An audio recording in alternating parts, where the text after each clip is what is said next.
What's wrong with me, okay? I'm always in this jacket, even inside the house. My heat works. I have heat. Just 4:30. 4:30 is when I woke up.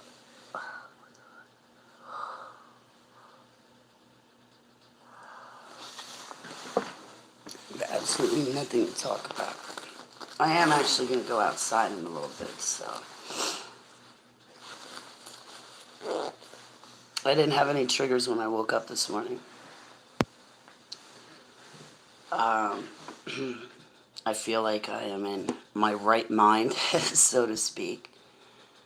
Yesterday and the day before, I think the MK Ultra was triggered. Well, obviously, you can tell by my post yesterday I was highly triggered. The way I hung on was to laugh. I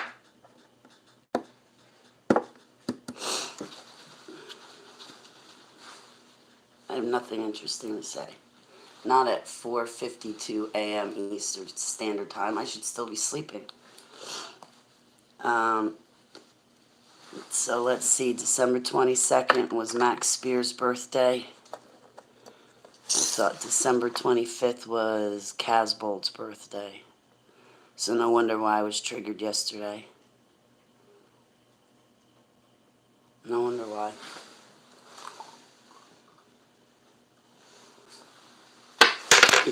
You like my Aurora Borealis? I have one viewer. This is for my one viewer. My two viewers. You see my ceiling? These are my night lights. Isn't that neat? I know, I'm a big kid. I'm always going to be a big kid. Let's feed my dog. Excuse me. Let's feed the dog and the cat together. Shh. Everybody's sleeping. Shh.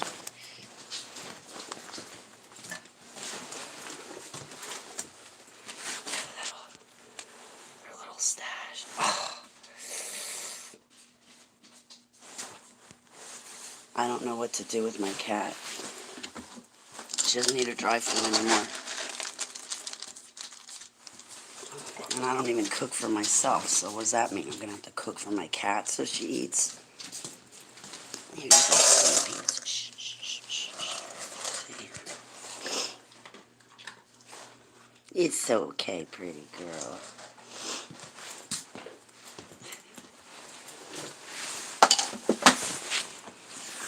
No triggers. I woke up just Holly Baglio this morning. I had a lot of weird dreams last night. The only comment I have to say is whoever was in my dreams, I hope that you remain nice to me in reality. I couldn't even tell you the people that were in my dreams last night. I was around a new group of people in a different place. There was some really famous man in my dreams, but he was famous in my dreams. I don't think he's famous in reality. But this one guy, like, hit it big, so to speak, and he was building this big house.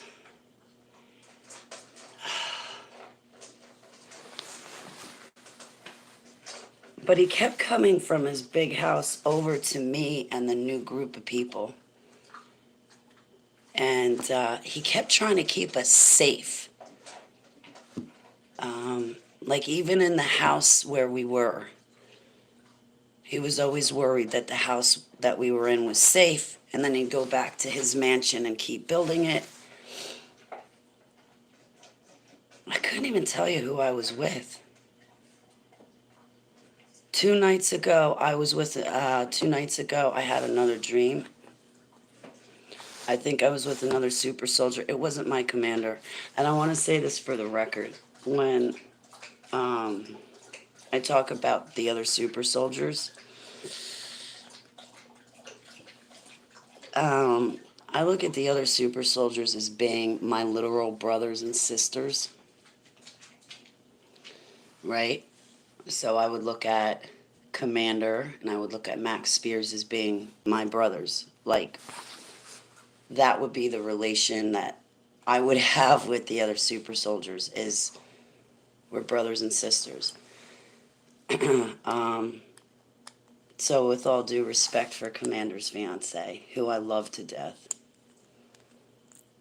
I can't wait till they get married, so she'll be my sister now. Through marriage, but once he gets married, I'll have another sister. Um, so that's kind of how I look at the other super soldiers, to be honest with you. Um, Project Mannequin. I was reading some of the stuff that Commander Casbolt wrote yesterday while I was highly triggered. And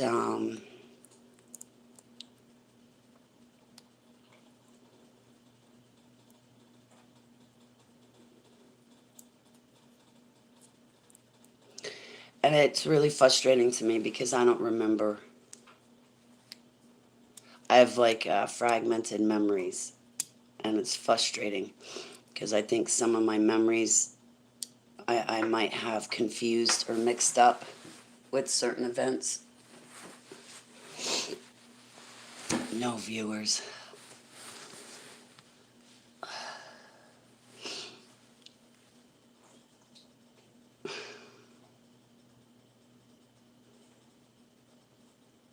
My belly stopped hurting. Thank God. I gotta tell you that every muscle and bone in my body just hurts today. I'm gonna complain. I wish this was an actual prescription for morphine because I hurt so bad today. I feel like I got hit by a Mack truck.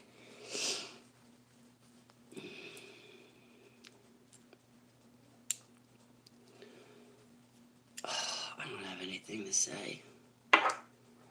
I think this is the calmest morning I have had all December. What's the date today? The 28th? Today is the calmest morning I have had all month.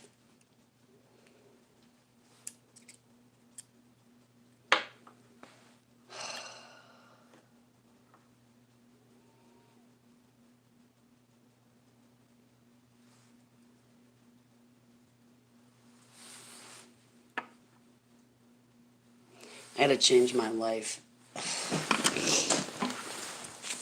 You guys are awake. Maybe if I was a better hostess, you guys would be awake. You'd be like, oh, Holly's on. Let me go see what she's doing.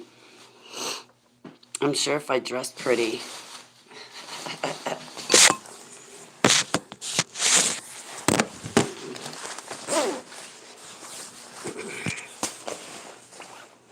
We're going to go outside.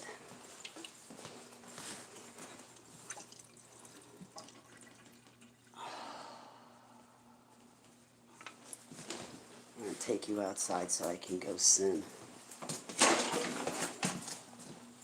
Now I don't have anything to drink. So we got rid of the Coke.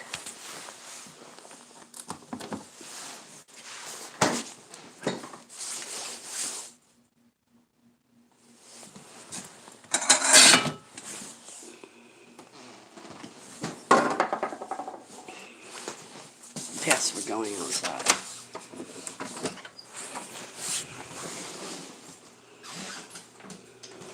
I hope I don't wake up my neighbors. Shh.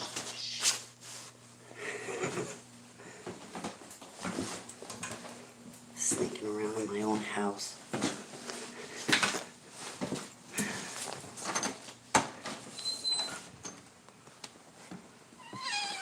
It's dark. You're not going to be able to see me for a minute. I'm taking you to my stash. Yes, it's outside. Never keep your stash inside.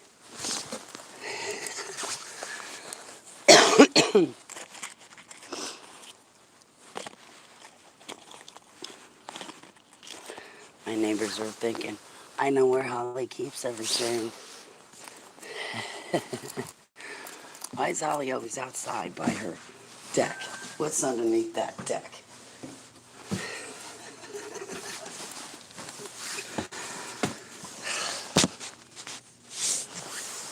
go.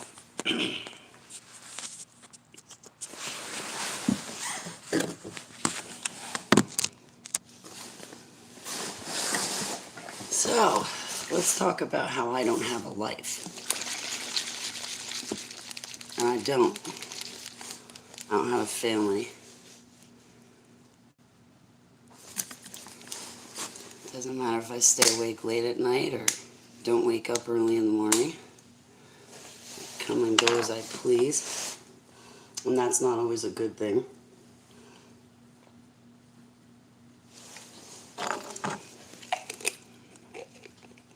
No soda.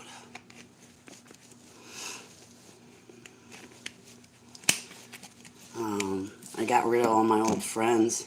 Shh. Man, 7 years ago, I woke up. Before I woke up, I had a life. I had a ton of friends.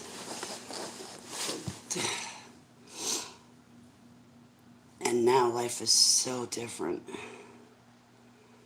Not that I'm complaining, I would rather have a life with God, but just...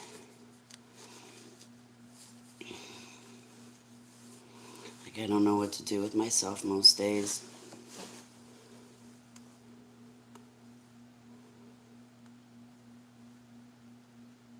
There's really nothing to do if I want any decent, proper company. To be honest with you, I come here to get it.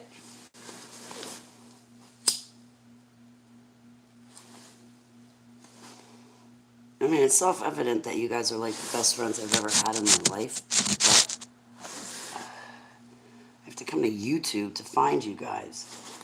It's not like I can walk out my front door and go, oh, hey, howdy, neighbor, let's go talk about MK Ultra and Super Soldiery. They're more like, huh? What's that? And then they look at me different. Like the new kid on the block that's like, you know, remember when you were in school? Hey, Oscar, how are you? Good morning. Remember when you were in school, like in grade school, and your parents would move and switch you? And so then you would be in another school with new kids. And for me, in my school, if you were a new kid, like you were treated like you had the cooties. Nobody wanted to be your friend. Happy year 22. We're still in the roaring 20s.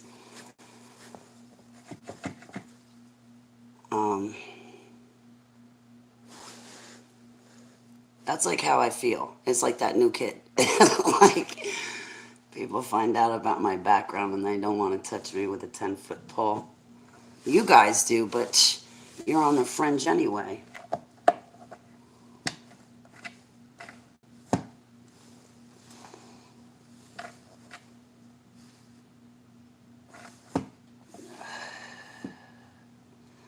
The mornings are the worst for cigarettes. I'm still under demonic attack. Good morning, Robert. I still want to email you back, sweetheart. How are you?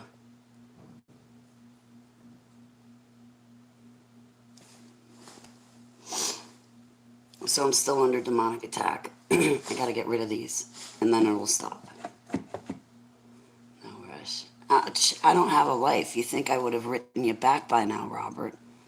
I end up pacing back and forth through my house all day. Well, a lot of times, like, if you have Signal or WhatsApp or Telegram, I'll just sit there and talk to you on the phone. You know, because sometimes that's a lot easier than to go back and forth with the email. I'm not opposed to doing that. Shit, I just got doxxed. Everybody knows where I live now in New Jersey. I thought it was only the little gray aliens that knew where I lived. Now people know where I live. I'm trying to be funny. I'm trying to joke. But,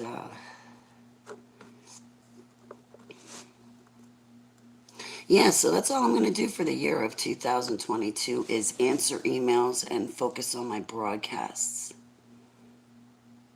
You're going into the country?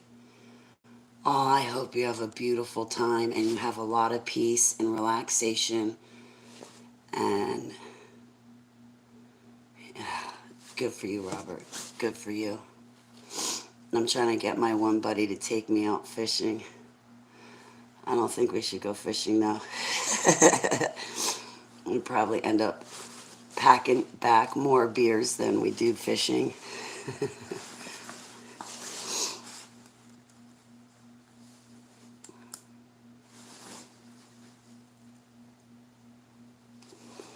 I like fishing though. Fishing's a lot of fun, especially when you get to go out on a boat.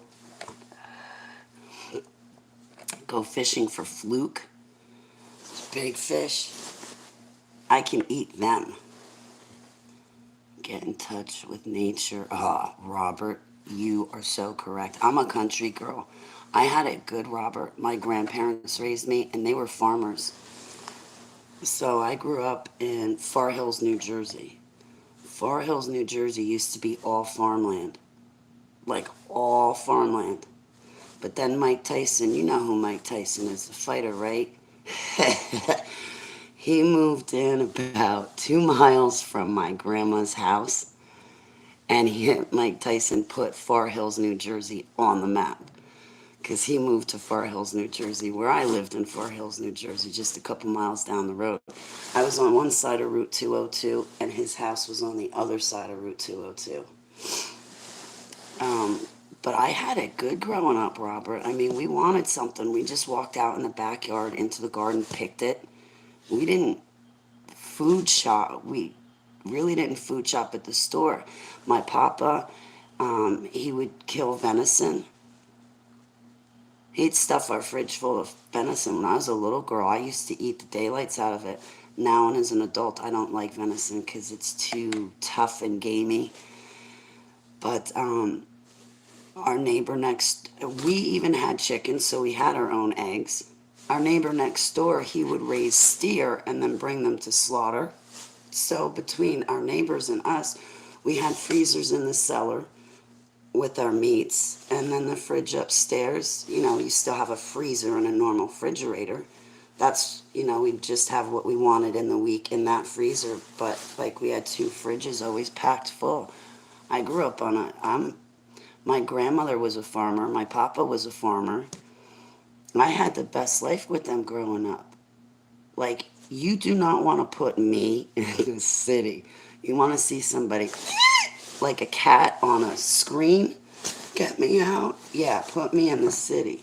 The only time I ever liked the city was to go out partying and clubbing. It will get like that again with the economics of this world. People are learning to become self-sufficient again. You reminded me, Robert, I'm like pointing at you. Robert, you reminded me that I need to get, there's these couple of books, Forge books. Good morning, Greta. Oh, I love you. Greta's one of my all-time favorites, guys. Well, you're my favorites, but she's like my all-time favorite. If you're not my friend, you're not my favorite. I'm kidding. Um, what was I pointing at you for? Oh, you reminded me, Robert. There's these books about foraging. So, like, my grandmother was alive during the Great Depression. She was born in 1922. I think I might have it off. But I used to love listening to Grandma and Papa's stories about when they were kids. You know how they walked barefoot up a hill both ways going to school in the snow. My grandmother had to.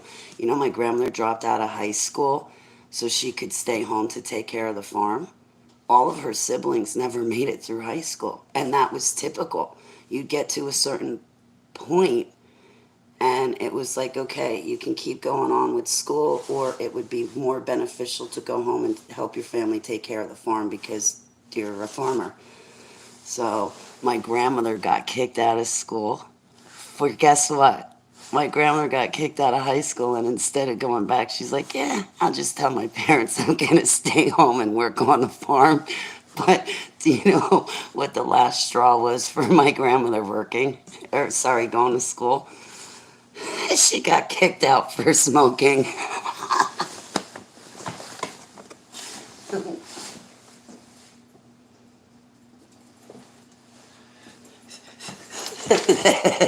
She got kicked out for smoking. Right.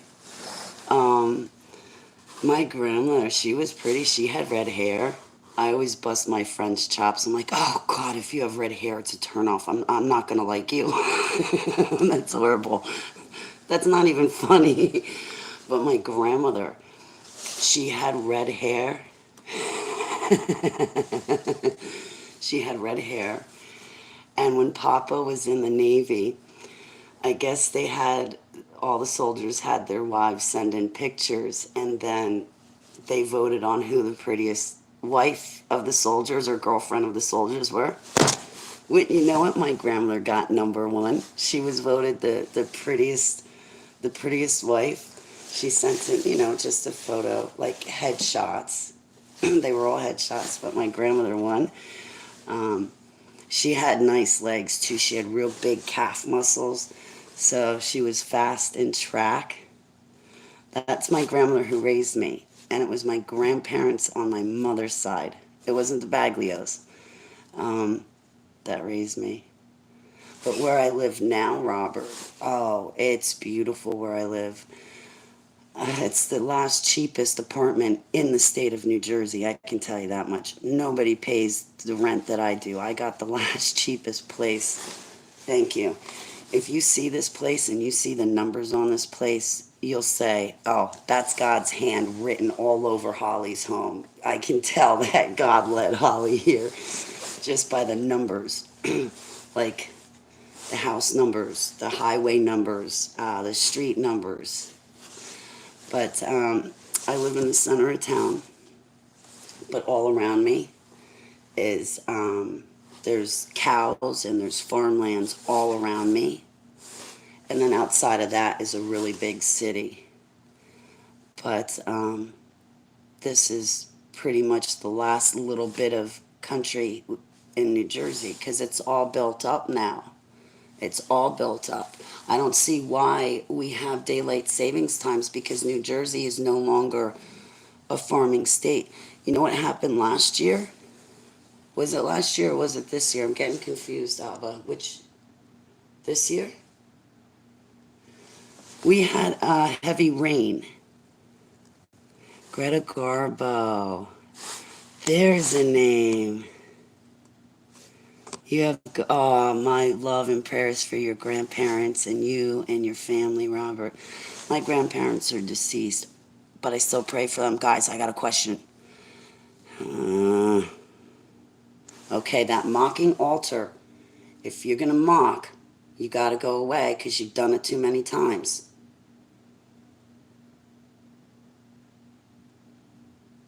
Don't mock.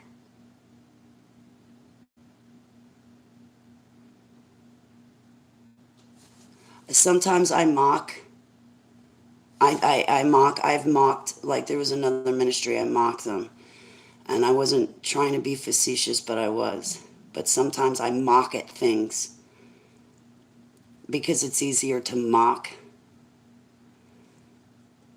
and deal with it in a mocking way. And I don't mean to be like that. So, like, there's a ministry out there. She knows who she is, and I still really much apologize. But I want to bring something up. Hey, it's just some guy. Just some guy. Just some guy. You remind me of when, like, in Taekwondo, I was learning Korean, and they'd go, Chariot Ki Kunye. And that was attention, full bow. Well, that was your master's walking in the room. You better be at attention and give him a full bow. That was Chariot Ki Kunye. Hanadu Set Net Dalset Yaset Igop Yura. That's 1, 2, 3, 4, 5, 6, 7, 8. I used to know a lot of Korean. I used to know Japanese, how to read it and write it. I was back in junior high that I spoke Japanese. In my 20s, I spoke Korean in my normal life. But anyway, this thing about mocking. Another subject was brought up to me, and I'm not sure that I can word it, but I want to know what you think. There's something in the Bible that's, I don't know where it is, but there's something in the Bible that we can pray for people past, present, and for the future, right? Now, I don't believe in that Dante's Inferno where, like, you're a bad person and then you go to purgatory, but you can work your way out and then eventually you'll get out of hell and be released. I don't believe in any of that. I believe once you do free will, once you make your free will decision, that's it. There's no turning back. Once you're dead, there's no turning back. Because now your spirit is under the control of whatever you were doing in this normal life, right? Well, I heard something like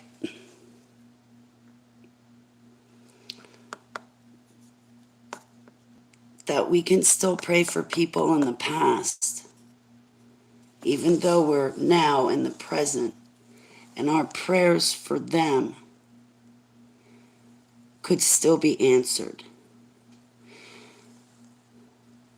Do you remember parts in the Bible? There's like 2 stories I'm jumbling up. But there was a story in the Bible where a guy goes to Jesus, or a group of people go to Jesus and say something to the effect of, we have this young boy in our care, and he's really sick. He doesn't believe in you. We believe in you. And then Jesus turns around and says something to the effect of, because you have faith in me and because you love me, I will cure the boy that's in your custody. And so it was done, and the boy was cured.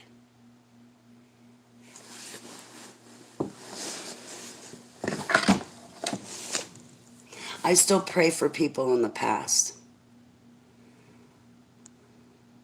I pray. I lost people that I'm scared they landed in hell, and I still pray, Heavenly Abba, because my faith is so strong. Would you consider that when you search their heart, still letting them come in to heaven, because I'm praying for them? The answer is probably going to be no. But is it possible that our prayers for someone else's salvation could still be answered? Even though we're in the present and they're in the past?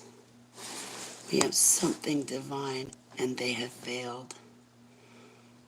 A prayer can still be heard as a testimony of a person's past life. Oh, thank you, Robert. I hope I'm explaining myself correctly. I'm going to start crying. Now, I have a biological mother. She doesn't want anything to do with Jesus. Oh, I love you, Kenzie. My sweetheart. It's great to see you, honey. So I'm praying for my mom. She's still alive, but Abba showed me something about her, and it's got me concerned.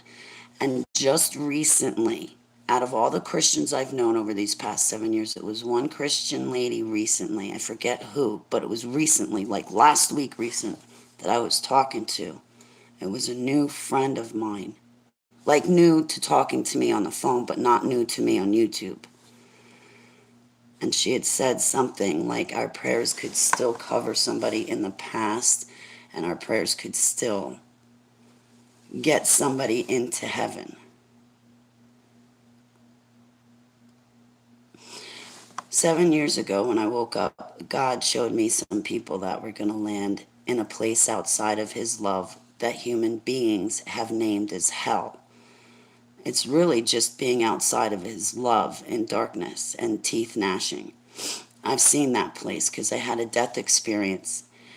And the best way I can put it is in 2007, I was living a backslid Christian life.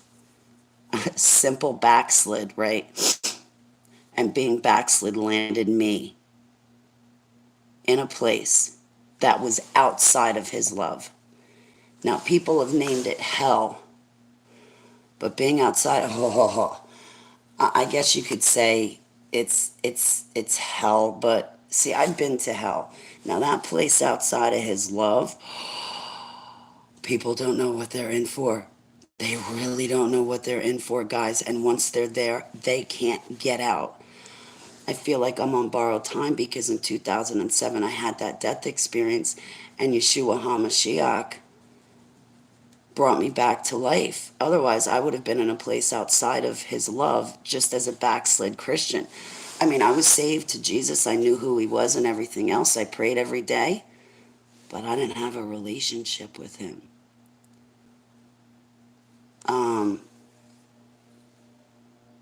I get frustrated when people call me, oh, she's a religious Christian lady. No, dude, I am anti-religion and I am anti-religious. Religion is used as a means of control. What I am spewing is for you to have a relationship with your creator. You guys know that, but the people out in the world, they don't realize that they think that there's like an in-between place that they can go, or that when they die, they'll just create their own heaven. No, no, that's raising ourselves above God. I am born again. Yes, I am born again. Robert, I'm definitely born again. I would have to say in December, okay, so I had my death experience March of 2007. I don't know what it is with Abba and his sevens, but I think that's his lucky number. So in March 2007, I had the death experience. Fast forward 7 years later to March 2015, I repented. Now, I was already born again, but I was living a backslid life. Like, I got there, but my work was incomplete. I got saved, but then it was like I stopped and just stayed there throughout my life. No, we're supposed to have a relationship and get baptized and set free. Well, anyway, March 2007, I had the death experience. Fast forward to March 2014, I cleaned out my house. I gave away my possessions because I was using the apostles as a role model. They gave up their possessions to go for Jesus, carry their cross. I did the same thing. Absolutely, I did. I opened up my storage unit and everything. My washing machine, my bed, my furniture, some of my clothes, my towels, my sheets, my books, my calligraphy set, my rollerblades, my skis, my lamps, my CDs. I opened my piano. I had my grandparents' dining room set with the china cabinet, with the glass shelves and light, the big table. I mean, I had it all, and I had it all. There was nothing I wanted for. But the apostles parted with their possessions, so I figured I'm going to do that too. And when I got back home that night after letting my possessions go, I sort of kind of got in trouble. My attorney, my father figure at that time, was like, "What did you do?" And I was like, "Listen, I can't afford $250 a month in storage and still pay rent. I only get $1,200 from disability a month." Well, rent is $1,200 a month in New Jersey. You're not finding any place underneath that. And if you find any place underneath $1,200, you're getting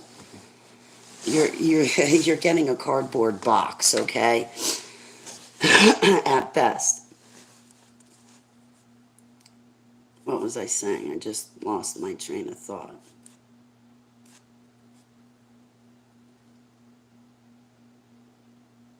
I was talking about my disability. And then what was I saying? I can't remember. I can't remember. I'm sorry, I just got badly.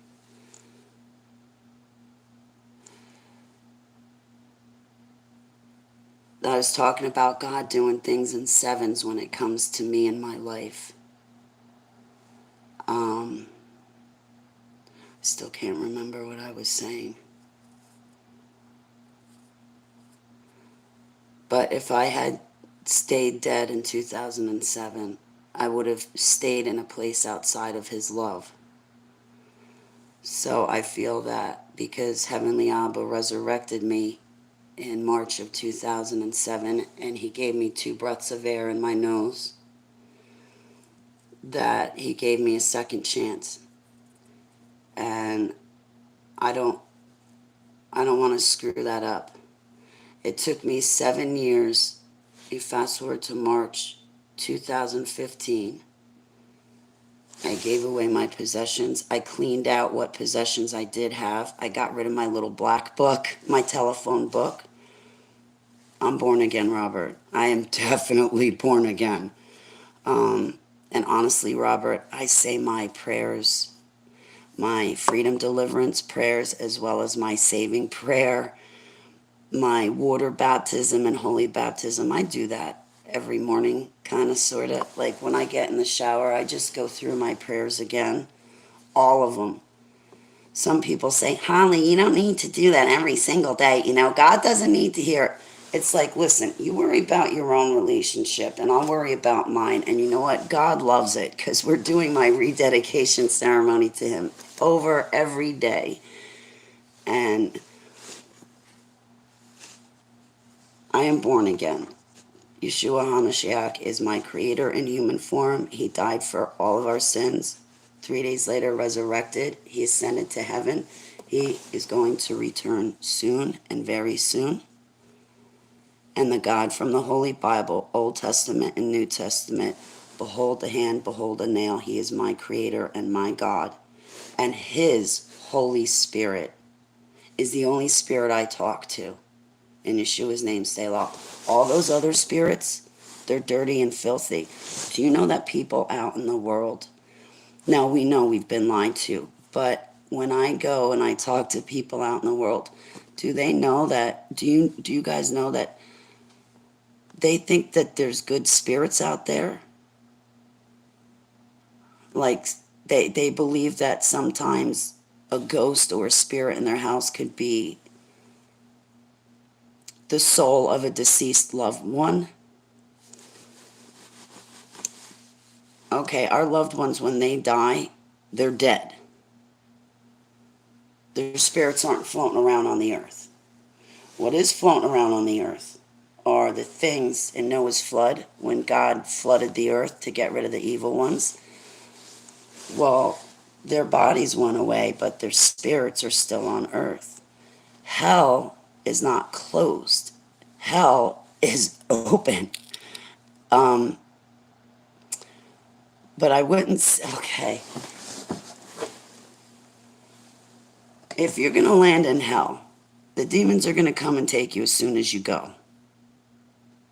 They're going to come and take you because you're now their property, and they have right and claim and stake to you because you didn't choose Jesus Christ of Nazareth.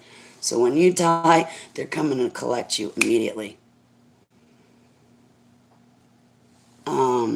But if you think that Satan is in hell, no, he's not. He's got his throne up in the Arctic right now. Admiral Byrd met him. Lucy is not in hell. Neither is the beast of the land or the beast of the sea. We got 3 angels under the Euphrates River that are chained up. They're not in hell. They're chained up under the Euphrates River. We also have Thoth, who's at the bottom of the Great Pyramid. All these things are going to come upon the earth, and men's hearts are going to fail them. Good morning, Brian. It's great to see you. You talk to God daily? I'm the same way. I don't read the Bible every day. I try to, because I know if I read the Bible, God can talk to me through that surefire way. And I don't want to silence his voice by not reading it. I'll listen to it at night. Brian, thank you for that link. I sent it out to my friends, Brian. You rock, by the way. I'm so happy to see you. I got to get my software still working for Fringe. And if you want to come on to Fringe Radio Network, I'll shoot you an email in a few days once I get my software working, Brian. And if you want to go on internet radio, I would love to give you that platform. It's a newer audience than what we have on YouTube. And Brian, I would love to get your voice out there more. So I'll get my ass in gear on my end in a few days if you're up for it. But no pressure. And I'm bringing it up publicly, so I'm probably pressuring you that way. I didn't mean to. But I do mean to tell you that all of my viewers loved listening to you. And I have to say, Brian, everything you said in that video that day, the very next day, I was confronted with the exact situations you were talking about. Exact situations. It really, honestly, Brian, I had to take a step back and really look at the situation. I know it took me about 2-3 years just for the technology that you're presenting the technology and explaining how it works. It took me 2 or 3 years just to catch on. So now you're a holy biblical prophet. What you say comes true to a T, Brian, and it's completely uncanny. Well, it's not that it's uncanny, but it is, you're spot on, and I just want to say thank you so much because I know you risk your life to get us information and the truth, and I value that. Hey, it's the good servant. But getting back to Robert, I talk to God all the time. I do. Just yesterday, I wanted to start to draw him a picture, and I went to get my poster board out and my crayons, and I was like, what am I going to write? Or what am I going to draw? I don't... Good servant. I'm doing good. I'm doing good. I'm still battling the demons. And it boils down to this. But my household is a lot quieter than it was. Like, I have to say, this is probably the first morning that's been really quiet for me in the month of December. But getting back to, like, people in the public, they think that sometimes spirits are good or that spirits are dead relative still lingering in the house, and that's not at all the case. So if we don't pick Jesus and we die, the demons come and collect us immediately. Immediately. What I think happens, say if we pick Yeshua like you and I have picked Yeshua now, and we pass on,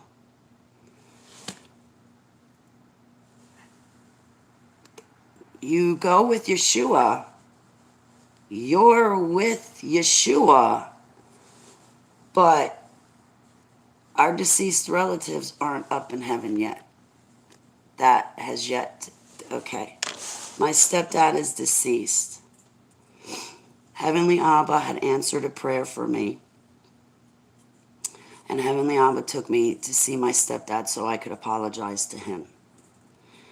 And where our loved ones are, they're with Yeshua.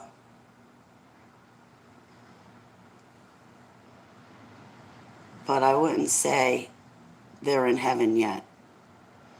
They haven't gotten there yet. We also have to remember at the seventh trumpet there is first of 2 resurrections to commence.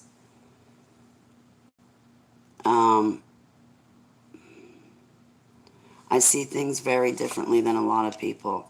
My stepdad's with Yeshua, but they're not up in heaven yet. That hasn't happened yet. We still got to be resurrected the first time. Watch Yeshua's reign for 1,000 years. Then at the end of that, the dragon, Lucifer, is going to try to battle Yeshua. We get to then watch Yeshua take the dragon and throw it in the pit of fire and brimstone where The beast of the land and the beast of the sea were thrown previously. Then after that, we get a new heaven, a new earth, the new Jerusalem. And that's when we all get to go to heaven.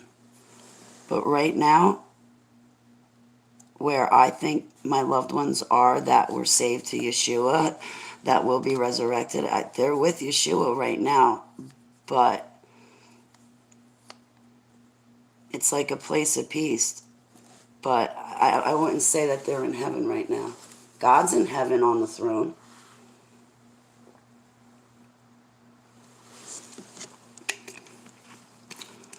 The place where I saw my stepdad,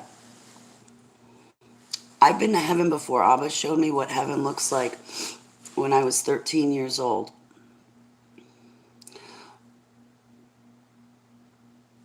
Where my dad is now, when I saw him,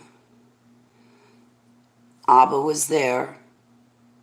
There were a whole bunch of other people. And I could see Yeshua shining through these people. I could see Yeshua shining through my stepdad. And there's Heavenly Abba. And that was it. They were just with God, but it wasn't in heaven yet.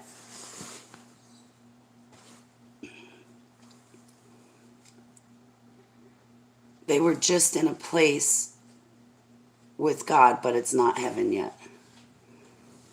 But they're going to be resurrected on the seventh trumpet, those who are in Yeshua. So to send them to heaven, I mean, that wouldn't make sense to even me. Because once you're in heaven, that's it, done and over with.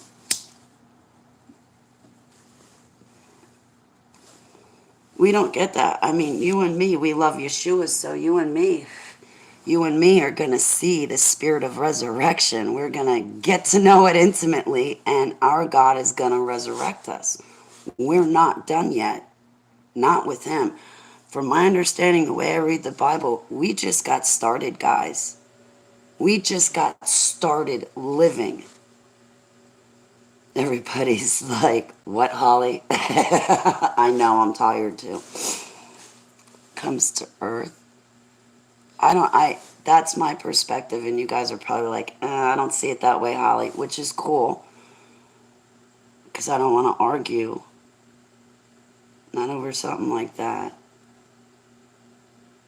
And not when we're Yeshua lovers. But, my neighbors are getting up and going to work.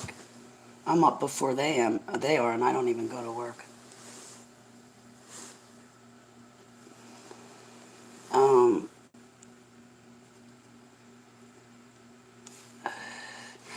Like there is a heaven, and God's in it with his heavenly court. But as far as us, when we pass away, I just see our loved ones with Yeshua, but he's about to bring them back alive on the earth. So they're like in a waiting room.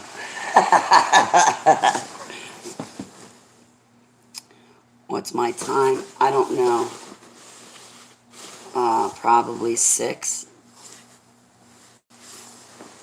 Probably 6. I got another hour to wait before I take Keeper out.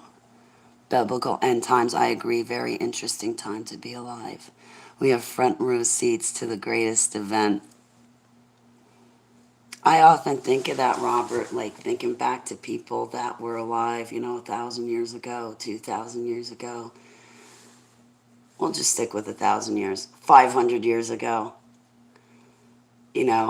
And to be alive 500 years ago and to be reading about Revelation, people must have been like, either good, at least I don't have to go through it, I'll have a normal life, or, well, that sucks, I'm not going to see the exciting part. But yeah, Robert, we got front row seats, the most exciting event in world's history, right next to the flood. My grandmother, I know, right? So much has come true.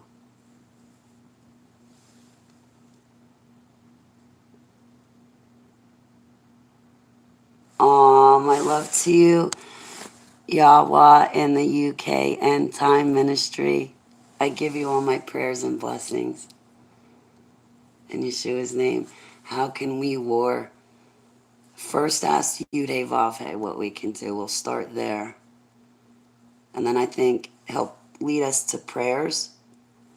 But in the future, I think there's going to be a time that comes where he will literally physically move us, where we'll feel his shoulder, we'll feel that Holy Spirit tap our shoulder, and we'll want to physically move. If that makes sense. Probably not. But,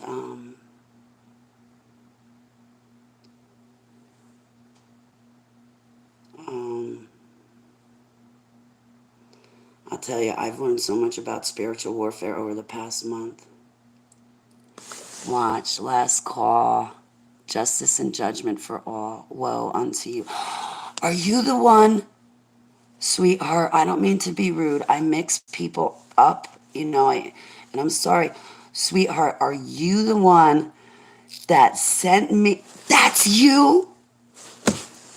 Oh boy, I've been watching your, that hits home. Oh my goodness.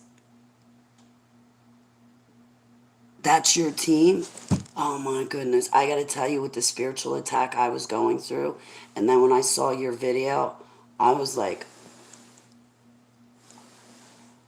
oh, I'm not alone. Somebody else sees it. I'm not alone. Somebody else sees it. Like, whew.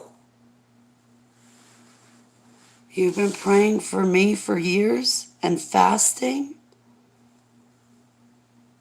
Oh, I am so humbled and grateful. I don't know what to say. Yudhe Vavhe in the UK. I'm really grateful and humbled. I'm going to pray and fast for you back. I'm going to start it. Abba, can I start a prayer and fasting, but this time not for me, for my friends? I know I'm not being called to, I want to pray and fast for you back. Kindle. This is Kindle. Okay, sweetheart. We need to have Eluhua.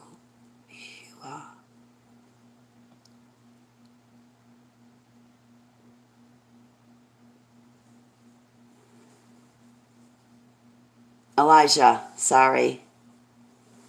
Elijah. I knew that word looked familiar. I have the Bible Hallelujah Scriptures. I like Hallelujah Scriptures because they put the way you have it, Yahweh for God, and then they put Yeshua HaMashiach for Jesus. I like when they do that in the Hallelujah Scriptures, that version of the Bible. Because King James has the capital L, capital O, capital R, capital D. There's that Lord and then the other Lord, and I get confused. I hate getting confused. But thank you so much. Thank you so much for the videos. And I got to tell you, your videos definitely encourage me to take a look at my life. And I know I'm struggling with the nicotine, but I'm going to be successful and put it down and stay away from it. So I've been nitpicking my own life apart, I'll be honest. Totally nitpicking myself apart, nitpicking my home apart. But I'm doing it because I want to get right with Abba. I worry, I'm concerned. I want him to dwell inside me, inside my house, inside my car, inside my pets, and like Luna Wolf Farm. My prayers and love to you too.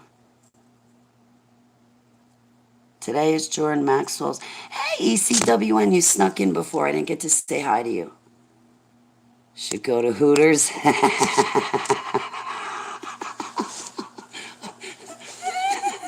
No.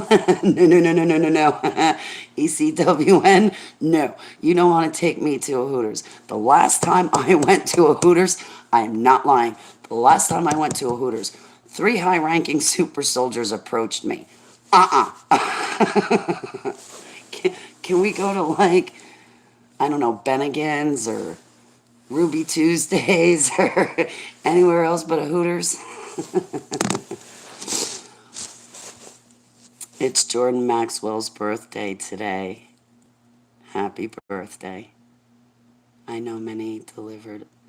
Yes, I've been delivered of it and I went back to it. It's the last thing I got to get right. It's the last thing. It's really the last thing I got to get right. I'm struggling with it in the mornings. That's the worst time.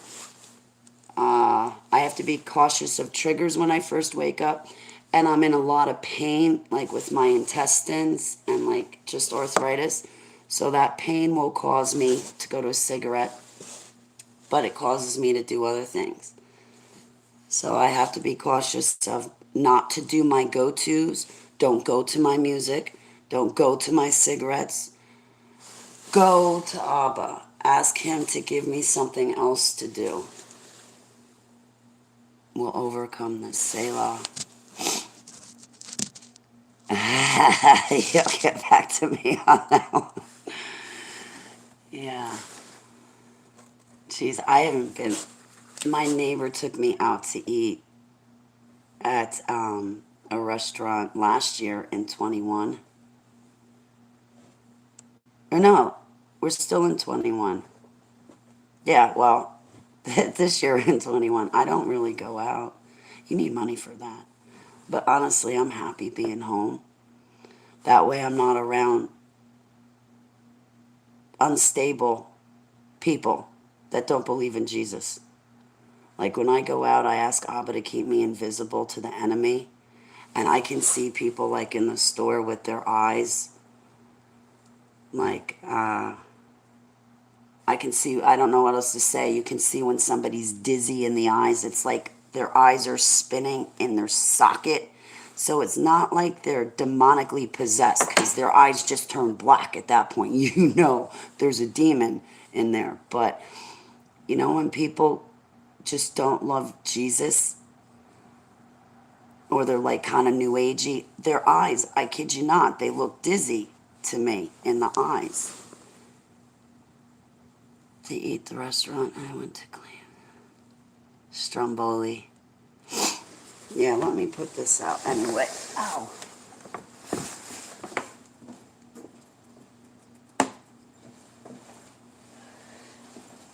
My,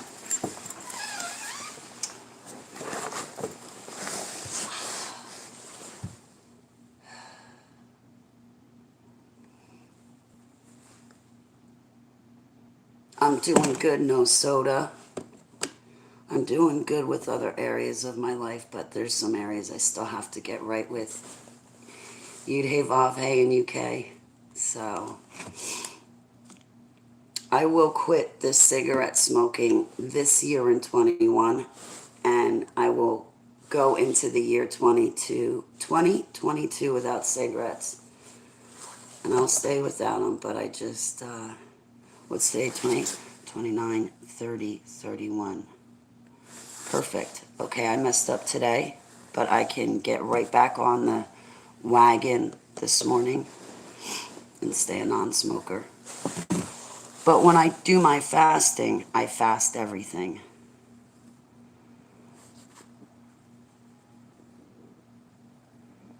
Nuclear for good jump start. Ooh. Okay. Okay, definitely. Do you know what somebody showed me too? This might be good. Let me show you guys, because I know it worked for me. It got me over my soda. I love you too. Yalla in the UK. But you know what else is good? My sister Tina rocks. You have no idea. So guys, you know how I have that soda addiction? Like I need handcuffs for soda. My soda addiction is just as bad as the cigarette smoking. And it might just be soda, but it doesn't matter. I can't make soda holy, okay? God just wants me to come off of it. This. You guys got to try this. Here, I only got 2 left, but this stuff, Olipop,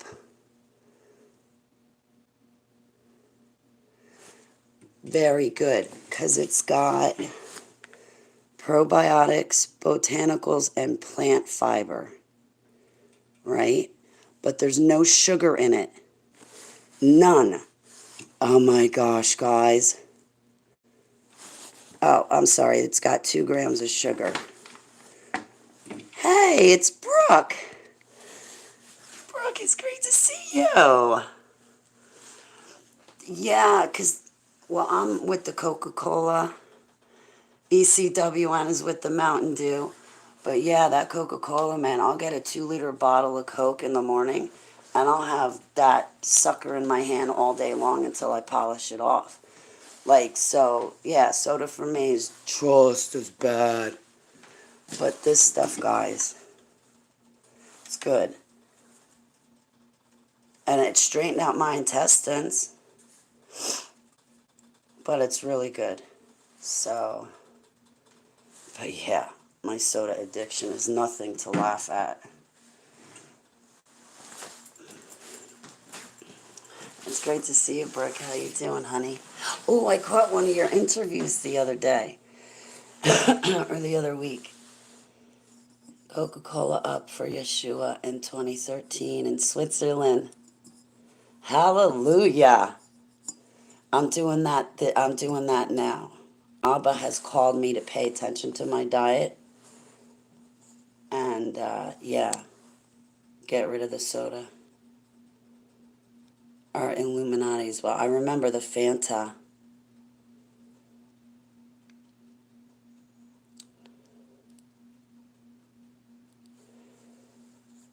So, but I'm doing better with no soda. So, I just got to deal with the nicotine now. I tell you, for a while there in December, I didn't think I was going to make it. There was the first 2 weeks of December, I thought I was going to die. I really thought I was going to die. On Daniel fasting and natural eating. Thank you.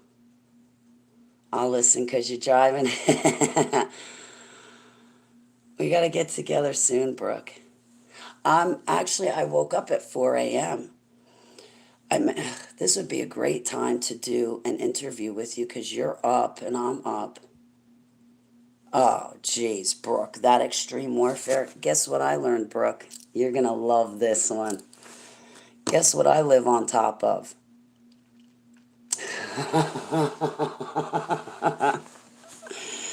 Guess what I live on top of? A ley line. This ley line apparently runs all the way through to Allentown, Pennsylvania. I was baptized by Russ Dizdar in Allentown, Pennsylvania.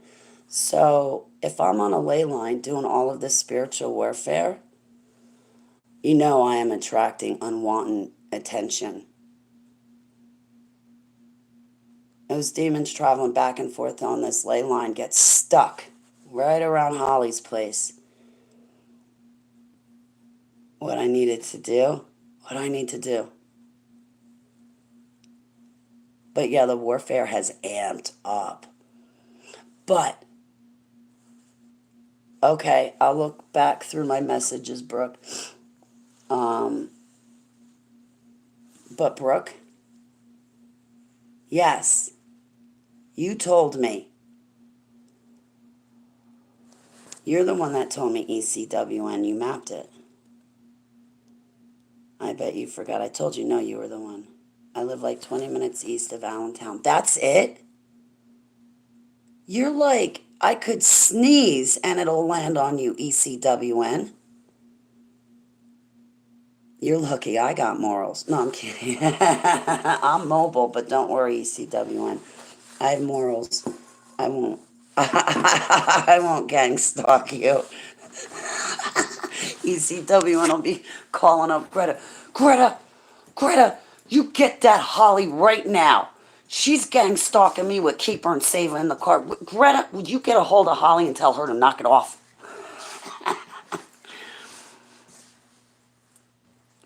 Out of Allentown. Okay, ECWN. I'm being gang stalked by Holly and Keeper. Keeper's barking at me for bones, and Holly wants somebody to hang out with because she's lonely. You're in Wales?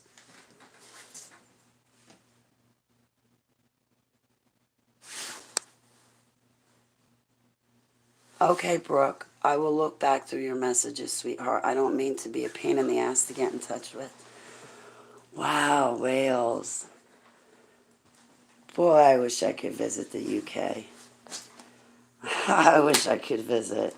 You need a passport for that, but with my luck, they would probably detain me at the airport and say, uh-uh. You left 9 years ago. 9 years ago.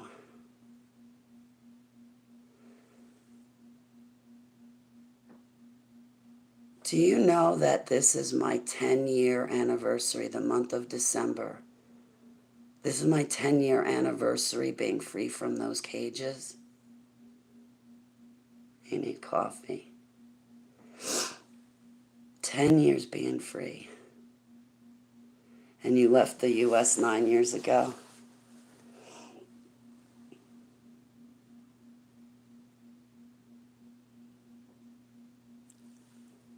Really? Wow. Yeah, 10 years I've been free from that cage. Not active. I was I was triggered yesterday. But even still today, I don't feel that I'm triggered, but I pulled up James Casbolt's some of his work online that I could find.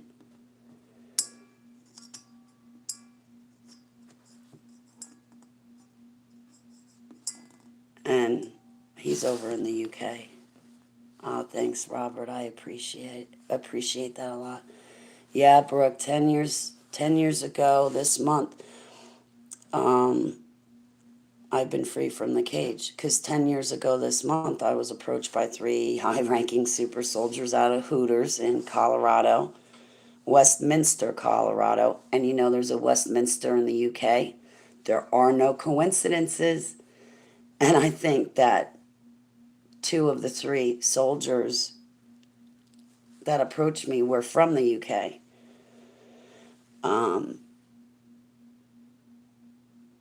But they approached me and they said, Holly, we're getting out and we're going to tell everybody on TV what happened to us. What do you want to do? So at that point, yeah, I have to say, I've been free.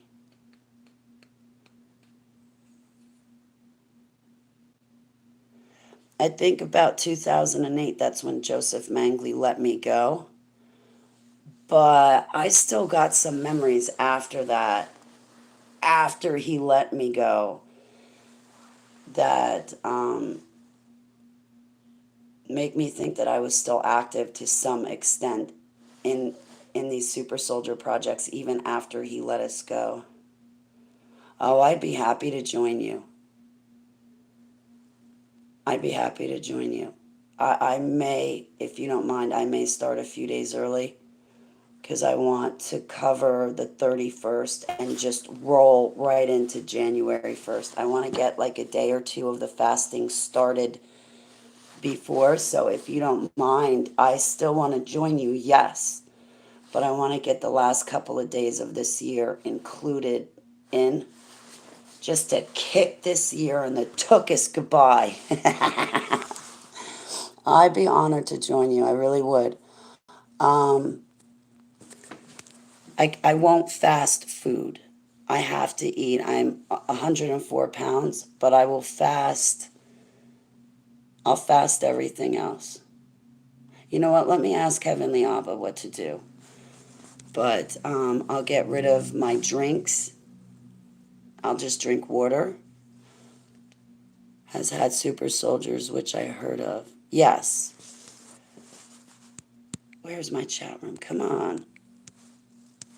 My chat room is giving me a problem.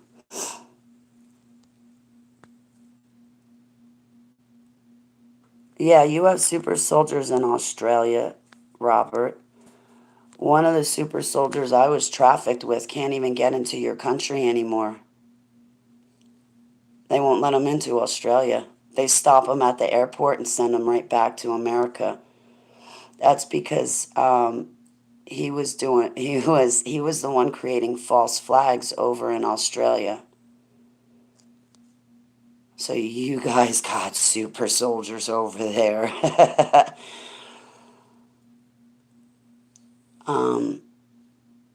But yeah, I'd be glad to join into that prayer and fasting. I really would. Absolutely.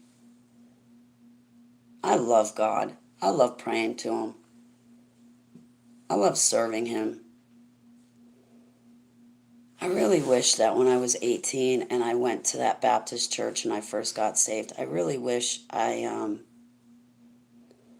stuck with it.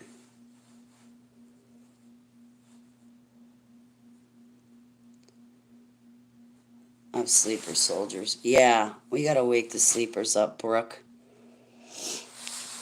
Well, that's why I spend so much time on the internet. I should just start calling my videos Super Soldier 1, 2, 3, 4, 5, and then that way if somebody looks up Super Soldier, they're bump into me. Bump into us. Okay. I'd be glad to join. Well, that's the prayer. I did prayer and fasting for a month and a half in September. I did it by myself. It wasn't planned. I just kind of wanted to grow closer to Abba. But I like the prayer and fasting part.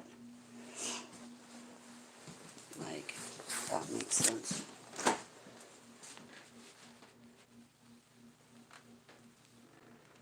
Don't beat myself up. I'm trying not to beat myself up. But I am so good at it. I am so good at being my worst enemy. You guys have no idea. Hang on 1 second. Whoa. Stay right there.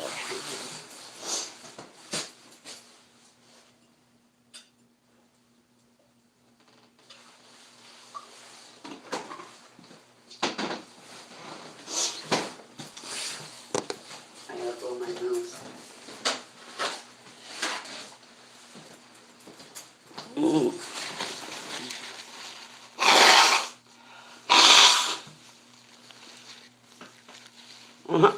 Me three.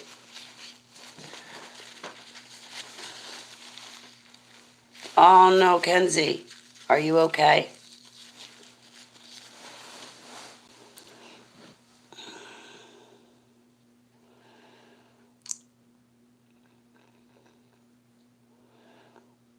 Multiple times a day. It's easier said than done. Oh, I Brooke, I did something really good, and Abba led me to it. Um, you know how I quit all my prescriptions 7 years ago, and I've been able to stay away from Pharmacon and all of it, but I still need medicinal cannabis. But that's it. I don't need the 33 prescriptions and the 8 doctors per month. I gave all of that up. I filled out for my medicinal cannabis license, which I've always qualified for it.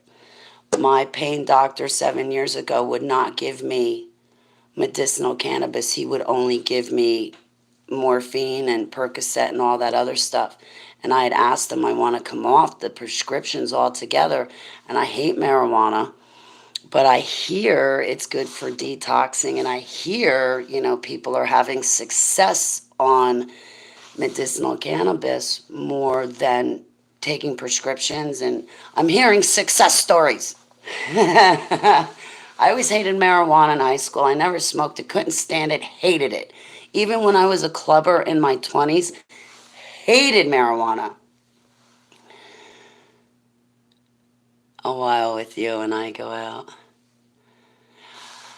I got approved by the doctor. I paid the $200 fee. I got approved by the doctor, and now I'm waiting to get in the mail a document, and I will provide it to the state and pay their fee. Simpsons, is that? I love you, Oscar. Mi amigos. CBD doesn't work for me. I've tried it. Not for lack of trying. Kind of puts me in an icky mood, like icky mood. So I can take CBD at night when I'm going to fall asleep, but during the day it doesn't do me much good. I then tried also, I go for the natural stuff. I take kratom in the morning. There's one guy, I can't find him anymore, but he made kratom with Delta 9 in gel tabs. I gotta tell you, that worked great for my endometriosis. So I do need pain relievers, but I'm not going to a prescription. I'm not going to a doctor. No, I got God. I got Yeshua. I'd rather listen to him for my medicines because those pills, oh man, I was on pills for 2 decades. I would have been dead by now if I had stayed on them. But I tried this stuff too. I guess this is Delta 9. Delta 9, it's similar to CBD. It's got THCO in it. And this says that it's got 30% THC in it, but I don't think so. It's similar to CBD, but it's Delta 9. Kind of, sort of works. It makes me feel dizzy, and I don't like the dizzy feeling. What my intention is, typically when I do get the actual marijuana, is I just take the bud and eat it. I'm not looking to get high. I'm looking for the medical benefits in my body.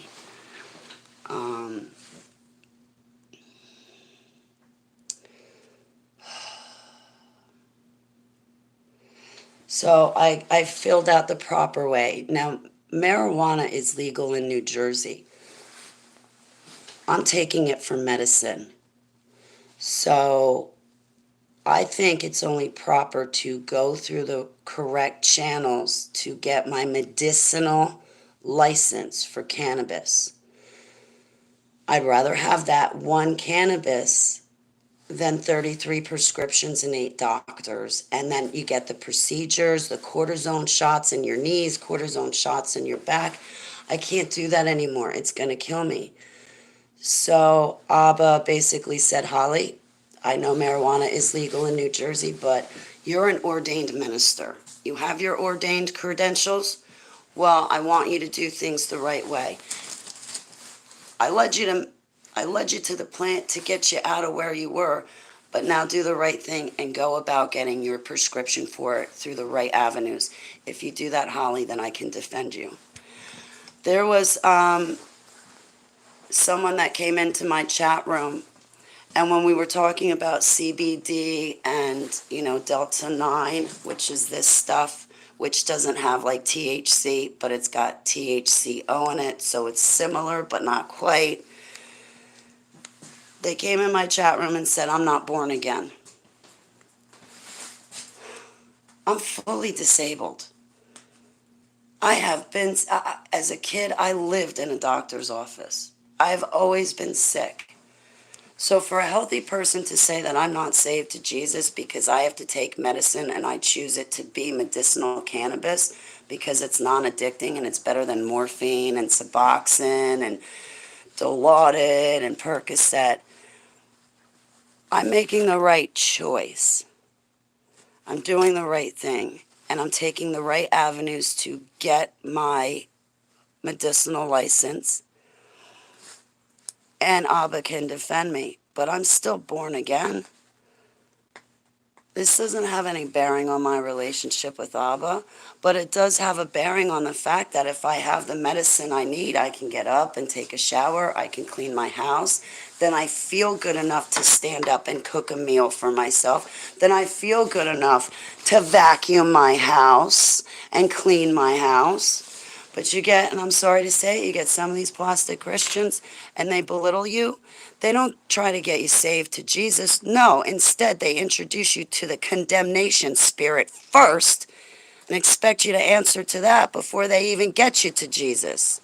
They condemn you and put you down and condemn you and put you down. Meanwhile, it really hurt me because God's telling me, Holly, I want you to do this and do it the proper way, go through the right avenues.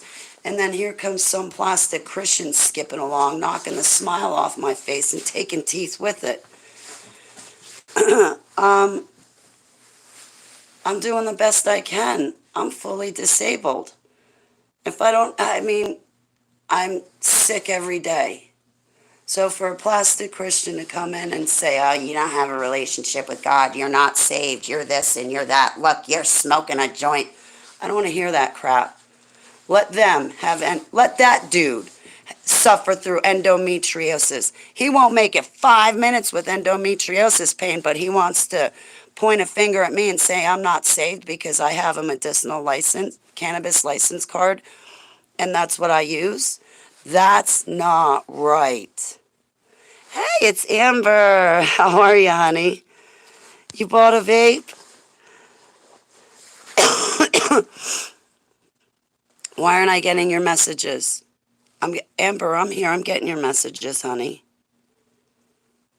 Yeah, they're afflicted with that religious spirit, and then right behind that religious spirit comes the familiar spirit that they're afflicted with. So they've got a double whammy. But no, they're not going to look at that, Greta, because it's easier to point the finger at Holly and say she's a problem and make her change than it is for them to look in the mirror and do something about the reflection staring back at them. Yeah, let them go back to sleep. They're fake. I know. I don't, I don't, I kind of stay away from the online ministries now. I've been, Heavenly Abba, literally, Brooke, led me away from these online ministries. I saw it coming 7 years ago anyway. God showed me what I'd be doing.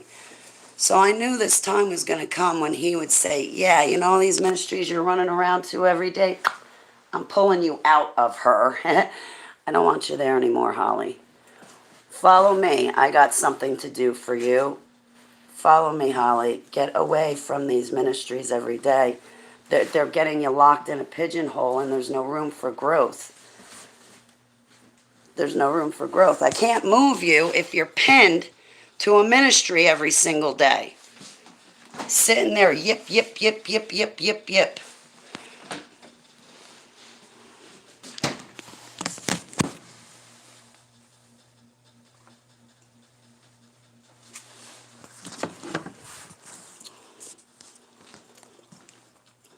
How do you know if you're a Christian and God is closest to those who suffer? Amber, I don't know I'm sorry, sweetheart. I don't think I understand your question. He loves you. Yes, all the time and attention. Oh, Yud Hey Vav Hey in the UK, guess what? They want to get on me about medicinal cannabis. What they don't understand is it stands between me and all those prescriptions. But days come, once I get started on it and I'm consistent and constant, there'll be days that come where I won't even need the marijuana. And I'll be able to skip over days and go without and still feel normal and healthy. And I'll be going without it. You know, like I just do a lot better being off the prescriptions. Like the prescriptions that I was on, I came off of them December 2014. But the prescriptions I was on, honestly, dumbed down or diluted, they stopped the dreams and visions from God. When I was on prescriptions in 2011, December 2011, I was out in Colorado. I said the 3 high-ranking super soldiers approached me. 2 were from the UK. One may have been named Casbolt. um,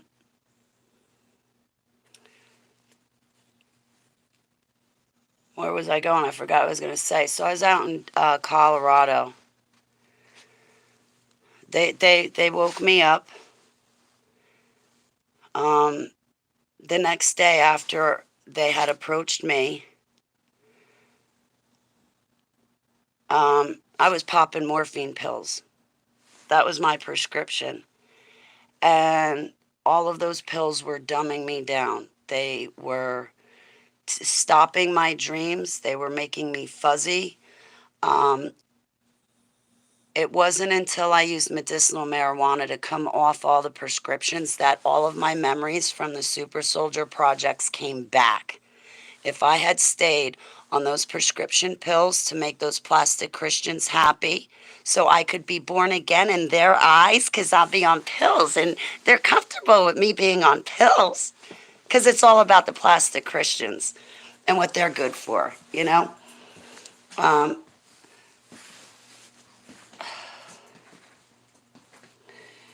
it, I'm not, it, I'm drawing blanks.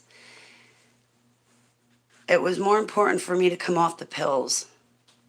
I would have never gotten all my memories back if I had stayed on those prescription pills. The fact that I had used marijuana to come off the prescriptions, I got all my memories back. And it made it possible for me to turn to God because I got all my memories back. Um, um, I got to deprogram because of medicinal marijuana. I would not have had that chance to deprogram if I stayed on all those prescriptions. I wouldn't have. It took those 3 super soldiers a lot to wake me up, because as soon as they woke me up, I was still on the pills. It took me another 1 or 2 years after that. It actually took me coming off my prescription medications to remember everything.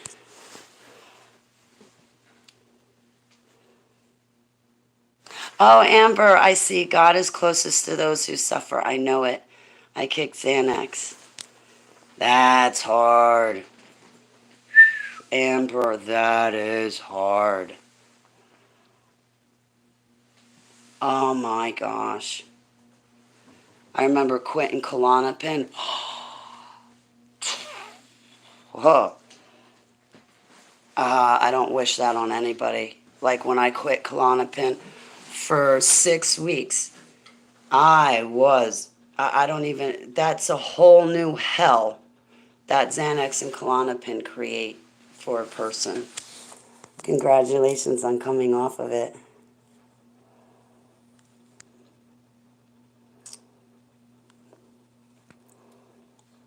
Um,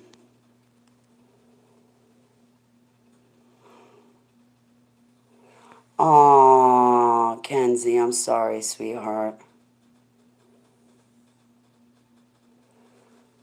I'm sorry. I try to take Dramamine. I know it's not a benzo and it doesn't work like one, but at least it's something.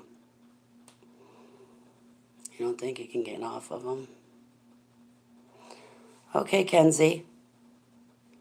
It's going to be okay, Kenzie.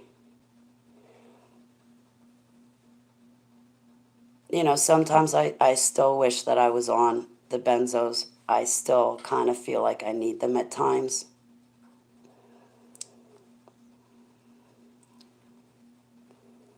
But if you have to take it, you know, it's not good. Medicine is a necessity, so don't beat yourself up. With God, everything is possible. It'll be okay, Kenzie. Jeez, man, do not.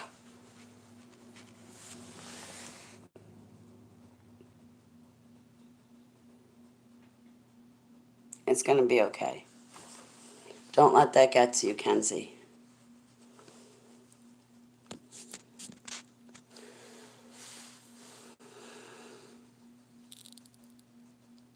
Hallelujah.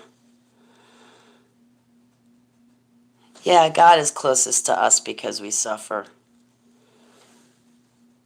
I think God's closest to the DIDs and SRAs, MK Ultras. I think that we, honestly, I know that we suffer the most. Um, when you're subject to satanic ritual abuse, you have the you have the gift of sight automatically because of everything that you've been exposed to.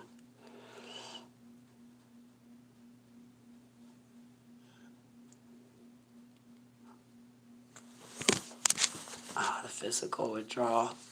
Kenzie, God doesn't want you to suffer.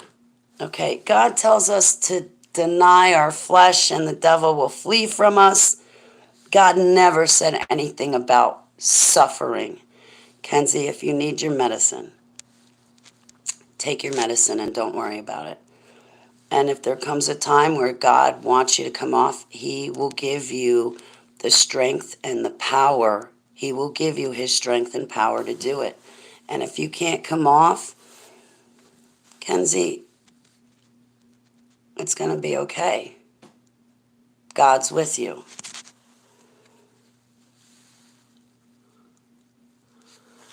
Wow. Wow, Amber. The doctors used to put me on Klonopin for a month every year, about February and March every year. This year I didn't. Well, this year I owe the doctor $250, so she won't see me. And I won't pay her the $250 because she didn't do jack shit when I had the little video call with her. I didn't even get a prescription. So if I walked away only having a video call, I ain't paying for it. Not to mention my doctor lied to me straight to my face. Oh, Holly, nurses and doctors are heroes for what they're doing. No, they're not. They're not heroes. The hospitals are empty, and here you are lying to me, and now you want me to pay you $100, and you didn't even give me a script? Get out of here. Go bounce. You want your money? Give me your prescription pad. Yes, I know I'm a Yeshua lover, but yeah, man, I walk into a doctor's office throwing down a couple $100. Give me your prescription pad.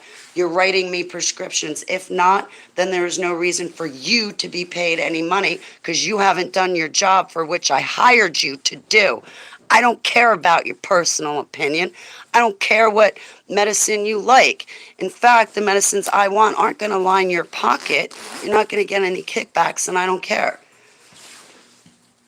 No, when I go to a doctor, I expect to walk out with my prescriptions. You don't give me my prescriptions I expect to walk out with, you ain't getting paid. You didn't do the job for which I hired you. You're a glorified drug dealer at best. I don't care about your opinion. Give me what I came to your office for. That's all doctors are, is high-priced drug dealers. And some plastic Christian wants to get pissed off that God gave me a plant and all I have to do is walk into a dispensary to get it. And I don't want to go to a high-priced drug dealer. I mean doctor. I mean psychiatrist. I mean drug dealer. Yeah.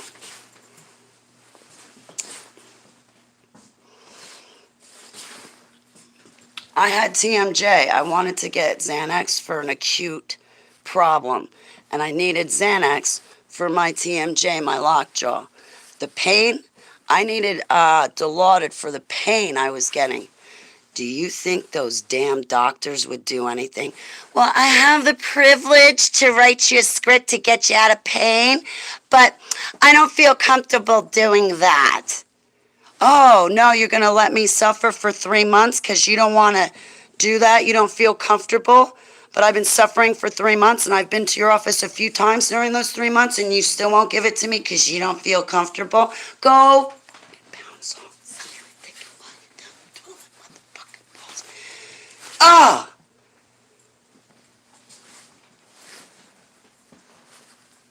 My allergist is getting a really bad letter from me. I haven't given it to him because I've been sick since I've seen him back in November, but he's getting a very not nice letter to me because he let me suffer not only with TMJ, But he misdiagnosed me. He said I had a sinus infection turned migraine, and it was really COVID. But he let me sit there with a migraine for 2 weeks and wouldn't do jack shit about it. And he wants money. No. No, actually, you know what, Doc? This is what I pray for. I pray that the same measure you gave me is given back to you. So when you're suffering and in the condition I was in, I pray that the measure you gave to me when I was that sick is given back to you. In Yeshua's name, Selah. See, another thing about plastic Christians, oh, Holly, you gotta pray for your enemy. No, I am not praying for somebody that makes me suffer. That makes no sense. Oh, Holly, you gotta spend 3 hours praying that Hillary Clinton stops raping kids. We gotta pray for her salvation. The Bible clearly says stop throwing your pearls before swine. What are you doing wasting your prayers on people that are never going to rise to the occasion? Now, you want to pray and fast for the victims of Hillary Clinton? Now we're talking. You want to pray and fast for that? That's like praying and fasting for Lucifer to get saved.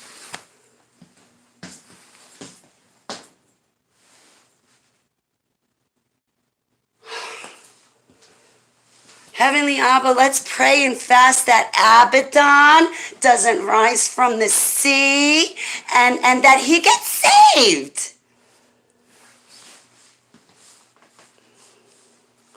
Stupid things I think will be better somewhat. I really feel bad for saying it. Liquid handcuffs. Oh, that methadone is up. Ooh. That's a brute coming off. Amber, they put me on methadone for no reason for 9 months. I never had any drug problems, but they were trying to give me something stronger to work for my pain. It's like, why don't you just increase my Dilaudid? No, they threw me on methadone. Oh my God, I went from 130 pounds down to 105.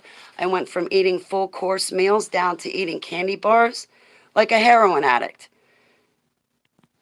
It was, so for the 9 months I was on methadone, it took me 9 months to get off. Oh my God. Amber, you are not kidding. Oh, you poor thing, Amber. You poor thing. I'm praying for you. I know that it's already passed and you went through it, but I still pray for you and the pain you went through coming off that because I can relate. I can relate. But if we are up to it or get...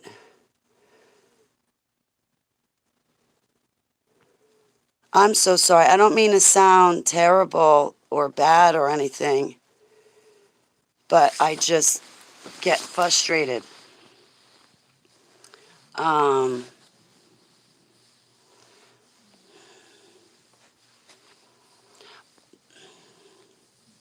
yeah, you know, it comes to a point where why I just can't see to pray for the predators. I just can't see that. Um, you know what I pray? I pray Heavenly Abba has his wrath and vengeance on the bad people and for their victims. Send their victims to us. We will love them and care for them. We won't lie to them. We will pray and fast. We will be there for them. Send their victims this way. We have a community. So Abba, have your vengeance and wrath and anger out on the bad people and on the good people. Send them this way. Give us their victims so we can help their victims overcome all of this to be survivors. But yeah, like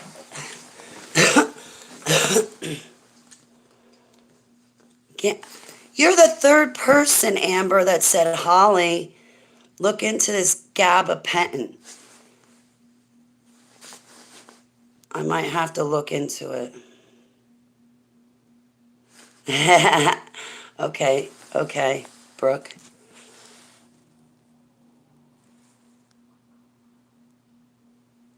Oh my goodness, Amber. All those wicked hybrids. Right, the wicked hybrids. The medical community is stunned that I walk. Wow, Amber.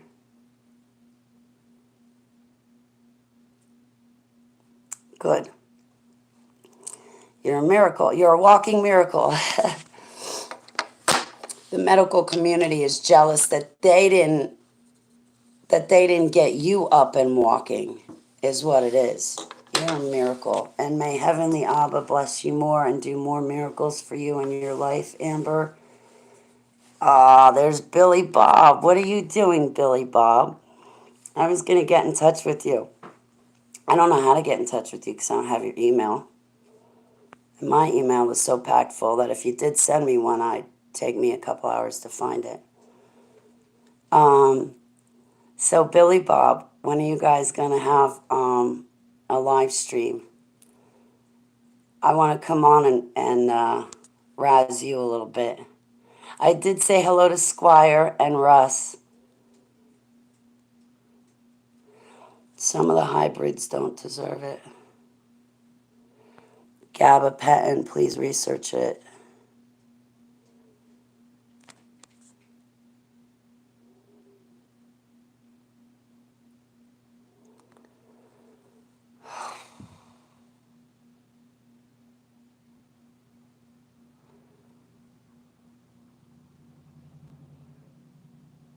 Stolen DNA.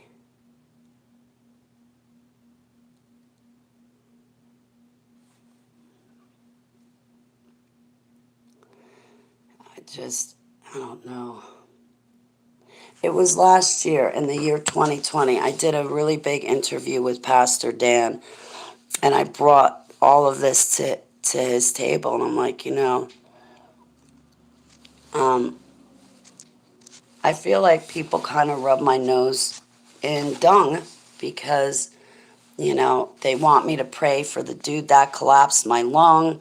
Then they want me to pray for some politician. And if I don't pray for these people, then somehow I'm not a Christian. And Pastor Dan was like, Holly, don't throw your pearl before swine. Holly, that's the kingdom of darkness. If these plastic Christians can't see it's the kingdom of darkness and they want to kneel down and start praying for the kingdom of darkness, then let them waste their time. You can't change them. You can't help them. They're blind. Even God has lifted his hand and turned them over to the deception because they don't love Yeshua, and Yeshua is the truth. They like a version of the truth, but a version of the truth is still not Yeshua HaMashiach. There's only one Yeshua HaMashiach, and there's only one Yeshua HaMashiach that has his DNA, genes, chromosomes. That's it. And this pastor said, Holly, no. And the way he explained, I got to dig up that interview. Oh, it was one of the best interviews I did. This was just last year, and it was killer interview. Killer. We nailed it. Because it was just last year in 2020 that I came forward to really tell you guys I'm a bloodliner again for the second time. Except this time when I said it, I wasn't. This time when I said it, you guys accepted me a lot better. 7 years ago when I told you guys I was a bloodliner, I didn't like the reception I got. Either people had stars in their eyes, or other people are like, oh, what makes you think that, Holly? Oh, what makes you...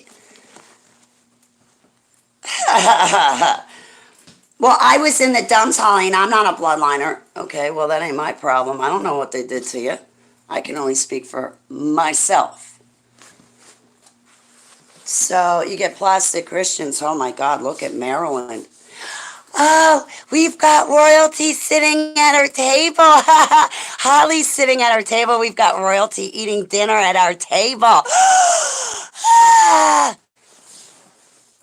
I kid not. When plastic Christians find out who and what I am, they get stars in their eyes. and I don't like it. He rebuked them. Thank you. Library files. Yeshua, blessings to you. That's it. You rebuke them. You don't pray for them. You rebuke them. Thank you. I'm learning about that whole rebuke. We don't have to. That's up to you. I forgive my abusers, but I demand they stay away.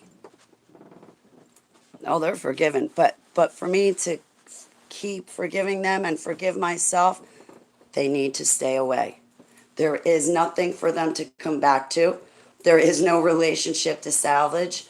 God doesn't even want me having connections with them anymore. So I forgive my abusers. I surely don't pray for them. I don't.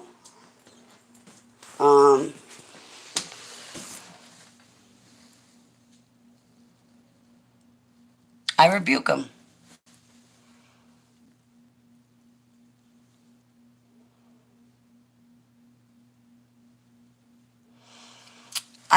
You know what, I have to say this, Brooke. I don't think that, I don't know that everybody's a bloodliner. Because once you start saying everybody's a bloodliner, then you get people like Germantown, Maryland. Oh my God, I'm a bloodliner. That I have a birth defect, but really it's because I'm a bloodliner. I have these really big hips and I can't turn. So we're going to ignore the fact that I have a birth defect and I'm a bloodliner. Yeah, Brooke, I wouldn't go around saying that because I've seen people do that and it goes straight to their heads. It goes straight to their heads every time. Oh, Holly, everybody's a reptilian. Everybody has reptilian DNA, Holly. And every damn time it goes to their heads. Oh, I'm a bloodliner now. Did you hear, Holly? I'm a bloodliner just like you now. I wouldn't go there, and I surely would not say that. And I actually disagree. No, not everybody's a bloodliner. There are actual still true blue Neanderthals out there. Neanderthal means you're a 100% human being. I actually met one in town last year. She got her little DNA stuff back, and it said Neanderthal, Neanderthal. Yeah, human being, human being. I wouldn't say that because that always goes to people's heads, Brooke. It always goes to people's heads. There's no way for it not to. People get a load of that and they're like, oh my gosh, I'm a bloodliner too. I'm royalty too. And they forget all about Jesus. They forget all about Jesus. Yeshua HaMashiach is the only royalty to walk the face of this earth. There is no other royalty outside of Yeshua HaMashiach. No Rothschild, no Morgan, no Rockefeller, no Illuminati family, no other families that are a part of the Bilderberg group are royalty. They are things that we should squash beneath our feet and rebuke. We don't want their blood. See, this is what pisses me off. Why don't people care more about being the wild vine grafted onto the branch? They don't care about their DNA being reformed and redeemed when they get saved to Yeshua. Christians don't care that when they're reformed and redeemed, saved, baptized, set free, and delivered to Yeshua HaMashiach, that now their DNA is reformed and redeemed to be his DNA. People don't look at that. No, they don't. They don't care about being the wild vine grafted onto the branch. They just want to be royalty. They want to be one of the 13 Illuminati family bloodlines because it's just so, No, I wouldn't say that. No, I would not. No, not everybody's a bloodliner. And I rebuke that in itself. People need to be more concerned about being reformed and redeemed, being the wild vine grafted onto the branch. The branch is Yeshua HaMashiach. Now you can pay attention to your blood. The Bible even says, do not chase after genealogies. And what is that when you say bloodliner? That is chasing after genealogies. The Bible says don't do it. So what is everybody doing it? They're chasing after genealogies and doing everything that God told them not to. Because they want to be a bloodliner. You know how much that bloodliner bullshit ruined my life? You're looking at it.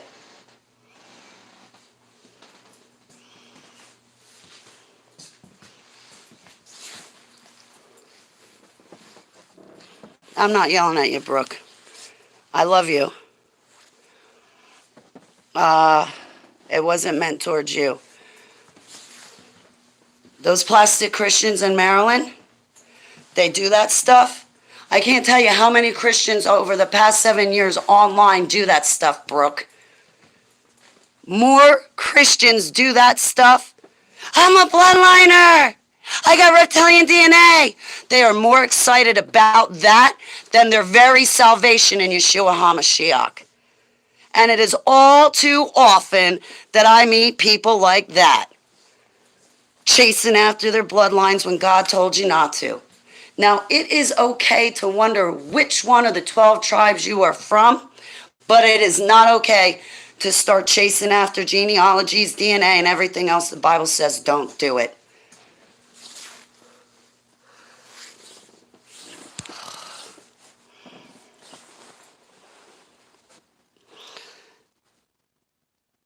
Okay, library files. I repent. I want to belong to you, Yud Hey Vav Hey. I don't know what's in my blood. I renounce it, rebuke it, and reject it in Yeshua's name. I want to be the new creation and creature in you. I want to be reformed and redeemed in you. All of this stuff from the past, I don't want it. I don't want it in my body. I don't want it in my mind. And I don't want it coming between you and me. You are my royalty. And I am happy to serve you. I'm happy to be your child. In Yeshua's name, Selah. There's this one guy 6 years ago on Google Plus. Oh my God, he found out. Oh my God, I got reptilian DNA in me. I'm this, I'm that, I'm a hybrid. It's like, wait a minute. Who do you love more? Jesus or your reptilian DNA that you think you got, which I know you don't? You're not a hybrid. You're a normal person that has stars in their eyes. You fell into a taboo topic, and now all of a sudden you're self-diagnosing yourself, and you got delusions of grandeur.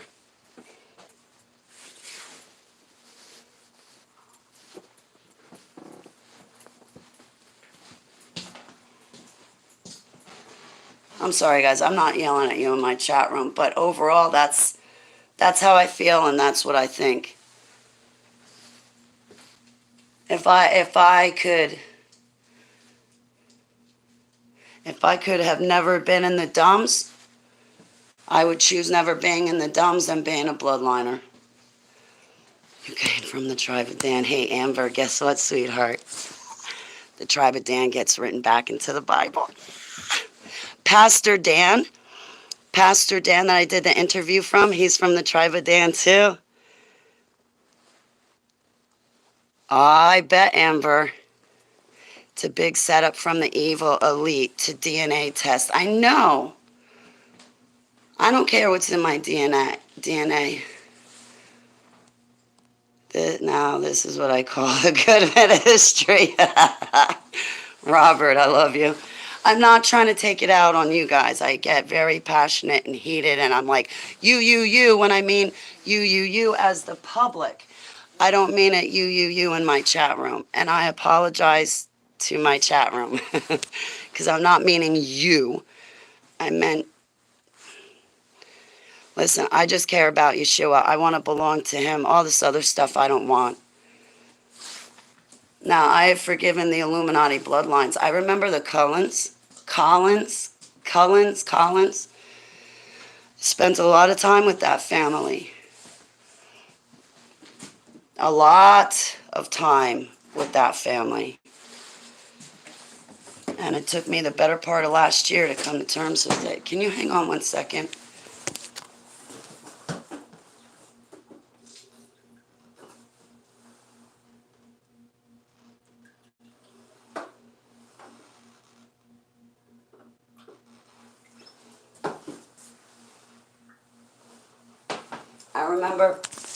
I remember Riggs holding up pictures. It was back a couple of months at the end of 2019.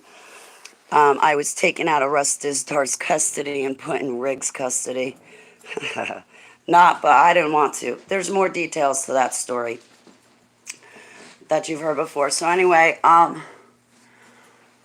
Riggs tries to start counseling me, and I'm like, I want to shut it down. I want to go straight back to the SIIU team. I don't want to be here. This is the plastic Christian couple's idea for me to be here, and but they just know better than so. But they just know better than me, so I got to listen to them because they've been Christians for 30 years. They're holier than thou. Anyway,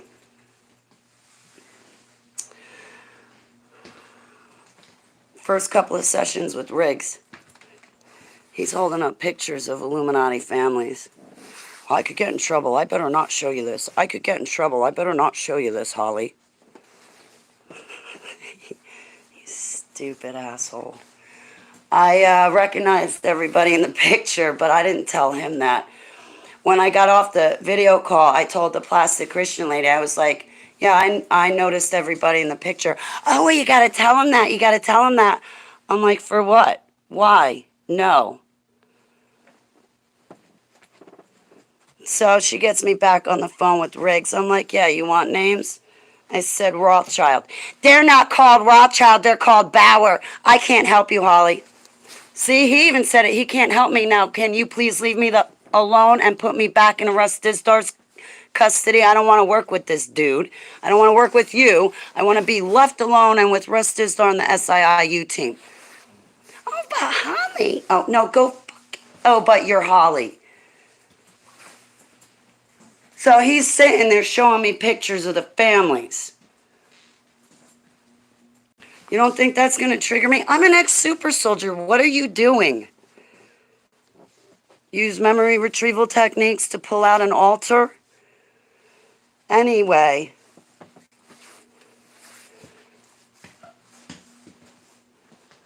Do you know what it was like to be with these elites that everybody's got stars in their eyes and, well, I'm a bloodliner too, and yeah, I'm this bloodline and I'm that bloodline and I got reptilian DNA and I'm just, yeah. Do you know what it was like? Every day was a satanic sacrifice. Every day was a satanic sacrifice. And you want to call that royalty? You want to have stars in your eyes because you want to be a hybrid? Your salvation isn't important to you enough that that should, like, excite you? No? No?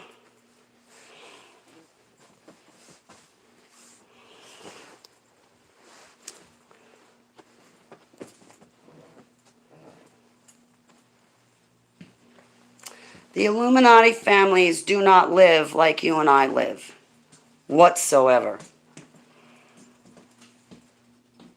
I was raised with them, and I don't even want to talk about it. It was not a picnic. It wasn't drinking champagne and eating caviar every day, I'll tell you that much. And it wasn't fun. It wasn't fun.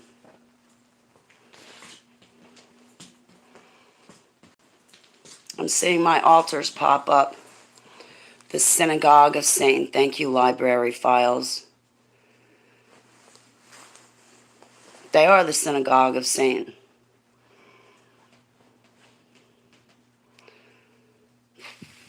The Matrix movies. Yeah, I hear they're coming out with Matrix Resurrection. There's a word for you. Resurrection.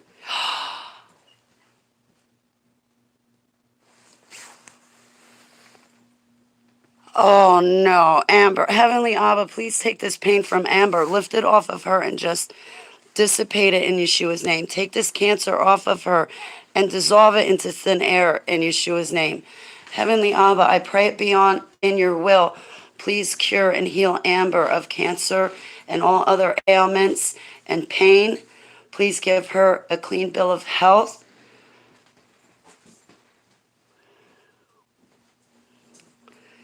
I don't want Amber to suffer in Yeshua's name. I'm sorry. I don't mean to step on what you and Amber have going on. It's just, Abba, I don't want her to suffer. And I'm going to be worried about her. In Yeshua's name, please help me pray for Amber and all my loved ones. Selah.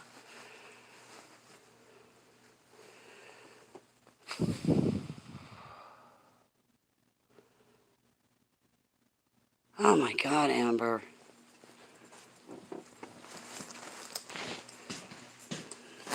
All right. After this one last sin, I'm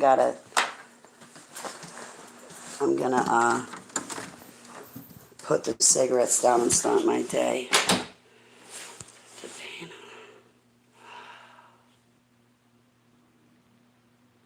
Okay, Amber. Okay, Amber. I didn't mean to step on you, Amber. I'm sorry.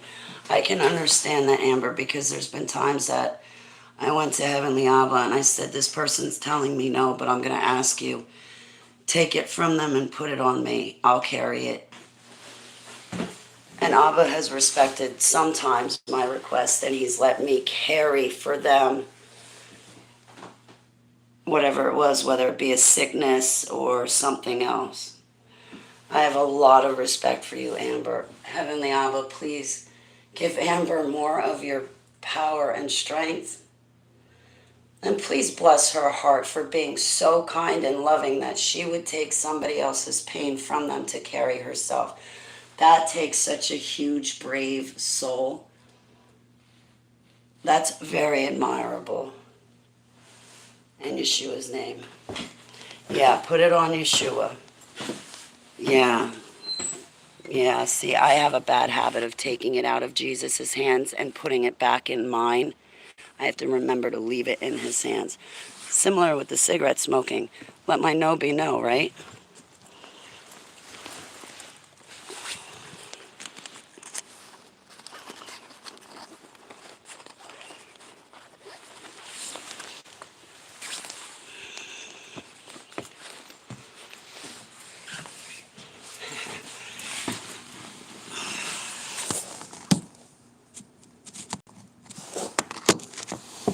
I'm probably going to get going after this cigarette.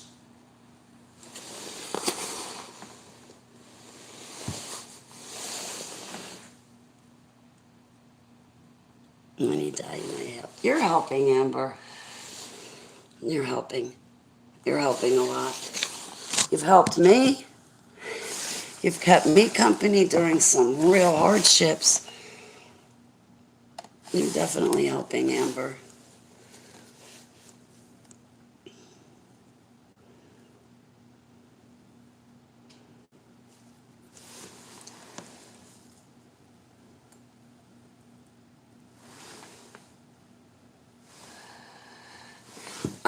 I want to be Jesus's bloodline.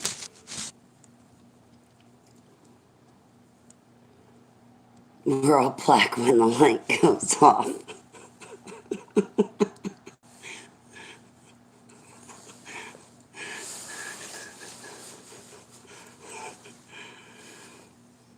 Lay our lives down for one another.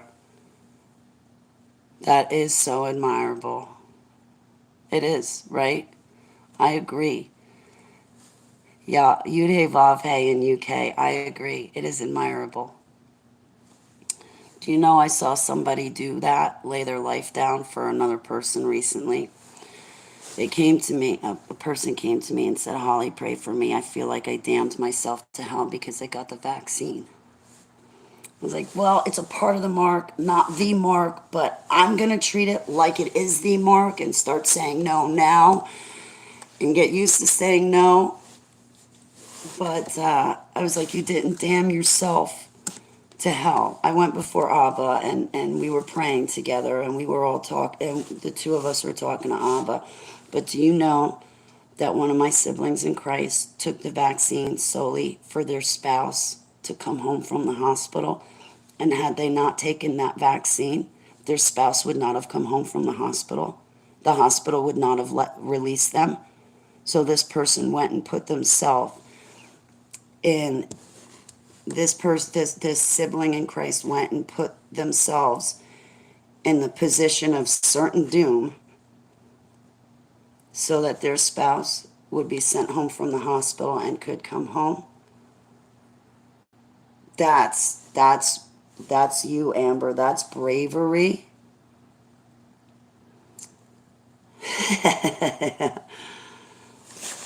Weeps for those babies I had to help.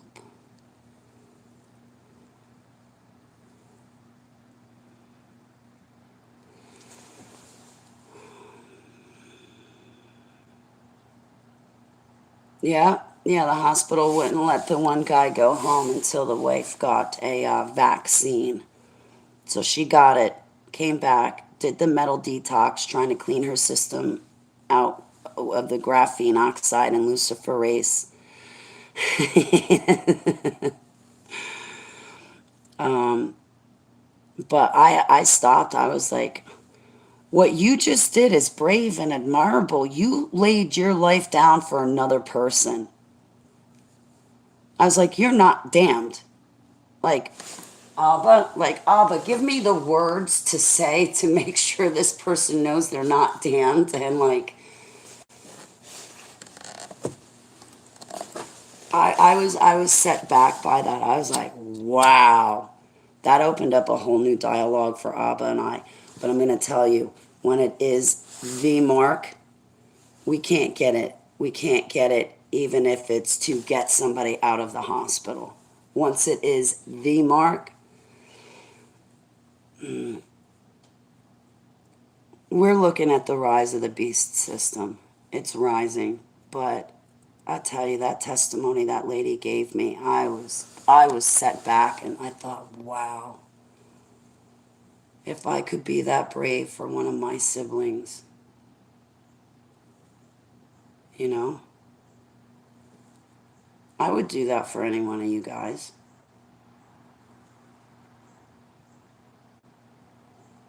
I would.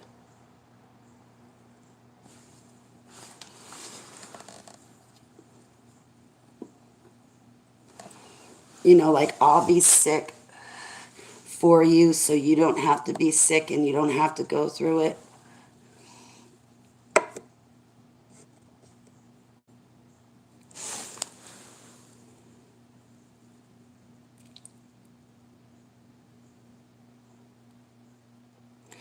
Amber, I would love to talk to you, yes. The first apricot seed, it has chemical that kills cancer cells. I heard that about the apricot. That's why Pharma doesn't want seeds sold. Ooh. Amber, I don't know where you are, but we can sync up in my email. I gotta go through my email still.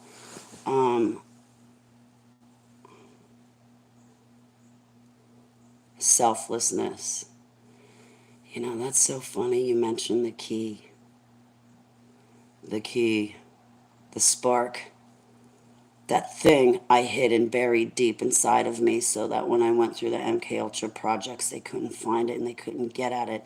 And now, this month, with all the demonic attacks I've been under, Amber, they're trying to find my power. See, they don't understand that spark, that key. That's the Holy Spirit. That's my soul.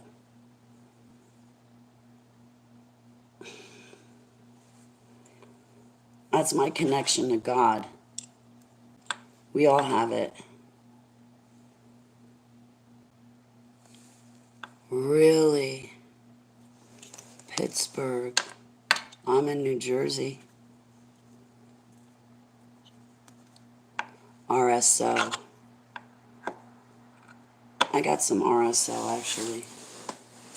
No, I got something else. It's not RSO. It's something else.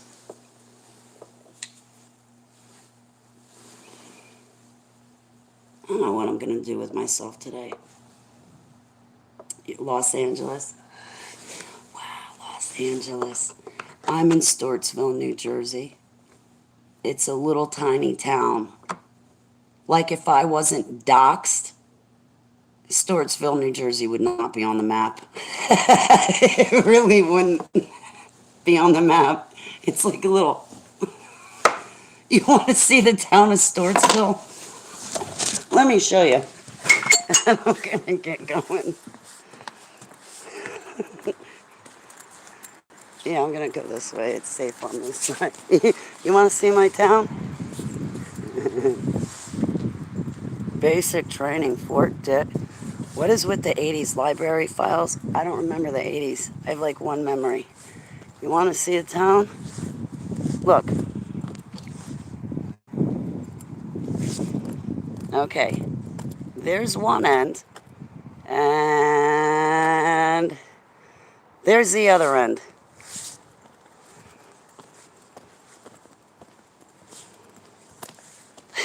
There's my town. I kid you not.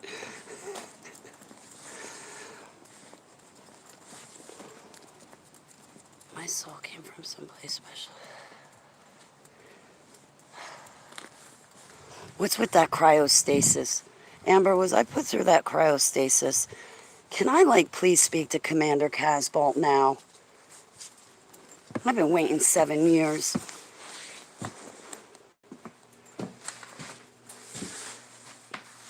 Sorry that you're hearing me frustrated. How far am I from Fort Dix? Let's find out. I don't remember the 80s, though. I remember sitting in school and writing 84 or 86 on a paper with my name and the date, and that's all I remember from the 80s. Hang on a second.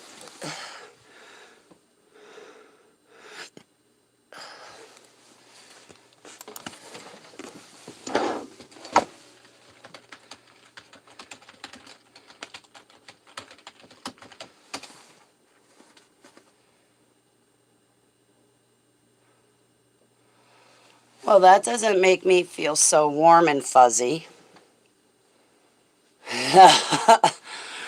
Like an hour and a half?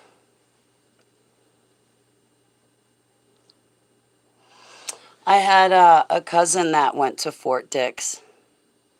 Like, willingly went. Not MK Ultra or anything else like that.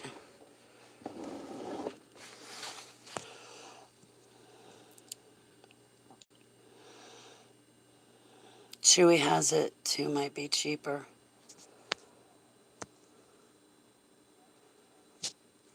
I remember when I lived up by Picatinny Arsenal.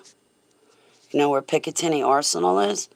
I was about not even 2 miles away from Picatinny Arsenal when I was waking up from MK Ultra. And when I looked up Picatinny Arsenal, it said that they studied nanotechnology there. And meanwhile, I'd be driving past Picatinny Arsenal just to get to the expensive couch that I was renting. It looks like it's apartments. It's all houses. There's a couple houses that, like mine is a 4-family house, but they're all 1-family houses. Can children be rescued from the dumps? No. No. Well, you're asking me that question, Library Files. So if you're asking me, I would say no, not unless you're Majestic 12, MJ 12, not unless you're already on the inside. You're not going to rescue kids from the dumps. You're not going to get inside to begin with. Like Timothy Holmseth, oh, me and my Marines. Well, first off, Tim, they ain't your Marines. And secondly, your Marines don't have enough power to get into a dump to rescue a kid. No, there's no going into a dump and rescuing these kids. They're all super soldiers. They're all implanted with chips. They're all surgically enhanced and they're all mind controlled. What are you saving? What are you saving?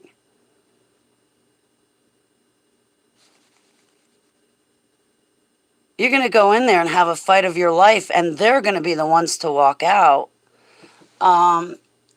I was a little kid, and there was a rescue mission attempt. So MJ-12, Majestic 12, came in to rescue us kids. MJ-12 is the good faction. They're already a part of the military and government. They're already the bloodliners. So they already were a part of the DOMS and they already had access. So they were able to set up a rescue mission. But then once they rescued us, here's the key. Once they rescued us, we were just turned over into other super soldier projects that were less traumatic and less torture. But what were you going to do with a bunch of super soldiers? Just turn them loose in a playground and say, hey guys, live happily ever after.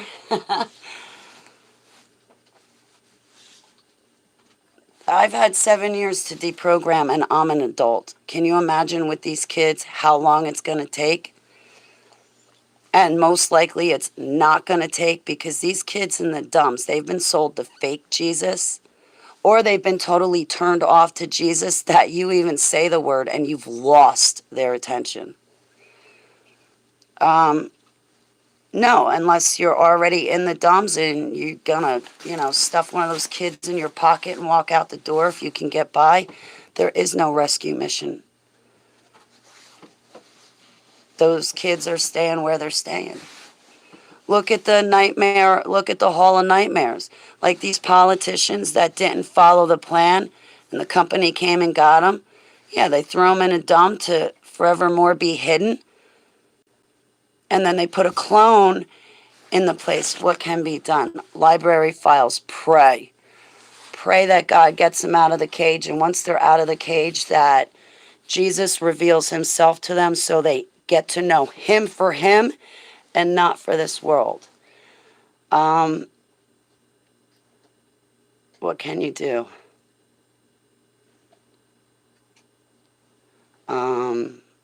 First, pray. And Abba will tell you what to do. He really will tell you what to do.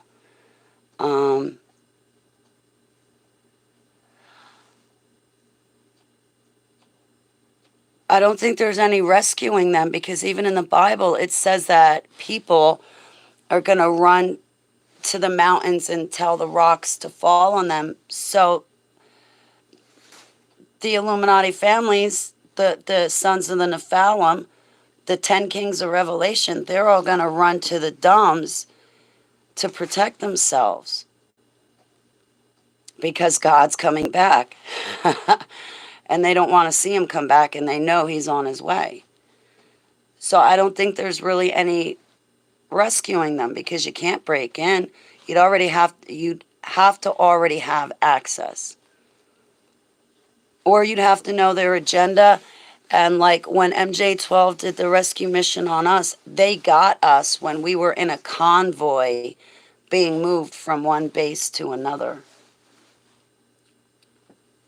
You could do a rescue mission that way, but you'd have to know their plans. You'd have to have the firepower. And that would be the only way that you could do it is if you saw these kids being transferred above ground. But once they've got you in the DOMS, that's it. So I'm sorry if I don't sound like I have much hope to give. But again, it all starts in prayer.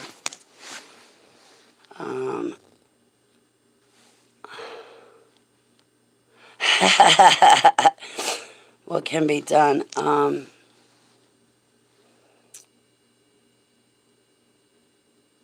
We are here for a reason. Yes.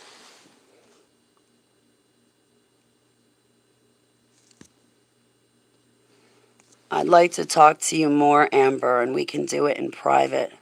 Do you know anything about Dulce, New Mexico? Yeah, I think I was there. Like the Hall of Nightmares. I remember the Hall of Nightmares itself. When I was 3 years old, my mother, of course, started fighting with her parents, so I was used as a pawn, and she took me from New Jersey to San Antonio, Texas. I was 3 years old, and that was the first DOMS I remember was out in San Antonio, Texas.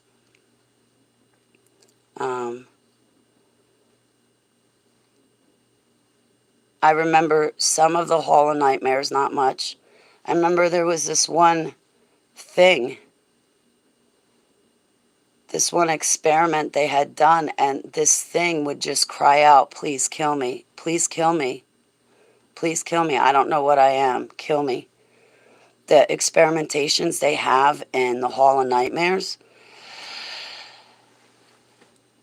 I don't know what to say other than, Abba, please soothe their soul. It's not their fault that they were created like that, and even they don't want to be alive. And Abba, I think this is where your mercy comes in. So I see Abba as a very loving God.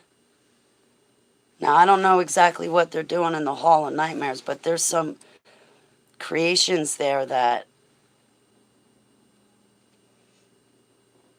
all I know to say to Heavenly Abba is, please have mercy on them. It's not their fault, and they're in a cage.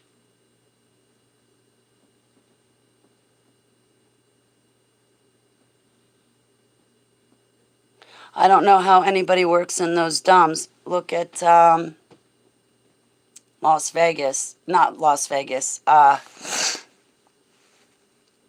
Area 51. They fly their employees into Area 51. So the employees of Area 51 are designated to park somewhere else. They are flown by airplane then into, Area 51. So these employees of Area 51 are hypnotized and drugged so they don't remember their workday. So they're shuttled in by Airbus to the dump. At the end of the workday, they're shuttled back out. They're not allowed to talk about anything, but also the hypnotism is used on these employees, because what these employees go through during their normal work week is enough to drive someone into suicide, because these employees are by humans as well as the experimentations. And as these employees are working, they're looking at humans stuck in a cage crying, let me out, let me out. They're looking at these other experimentations, say, kill me, I don't know what I am, half human, half plant, half animal, kill me. And these employees hear the cries coming from the cages, and they do nothing about it. And at the end of the workday, they're hypnotized to not remember anything, and then they're airbussed out and back to their cars. And they willfully sign up. I pray that those employees of Area 51 wake up. I pray that they can't be hypnotized. I pray that when they're done with their work day and they're bussed back to their cars, I pray it eats them alive and they can't rest. I pray they wake up and they can't rest. Hey, they decided to take a career like that, then the punishment should be on them. Oh, well, Holly, see, I just work for AT&T. I'm not AT&T itself, so if AT&T does something wrong, it's AT&T that gets in trouble, not me, because I'm just an employee of AT&T. I'm not running it, so I really have plausible deniability and no responsibility because I'm just an employee. I'm not AT&T itself. It doesn't work like that, guys. You're doing it in your normal jobs, you are responsible. He will hold the adults accountable, yes.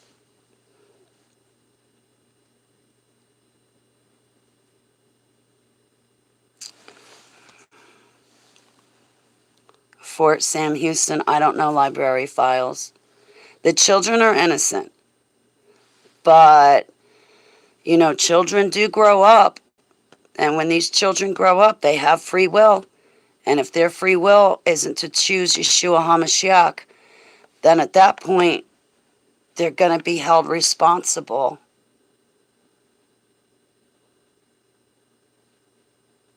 Like,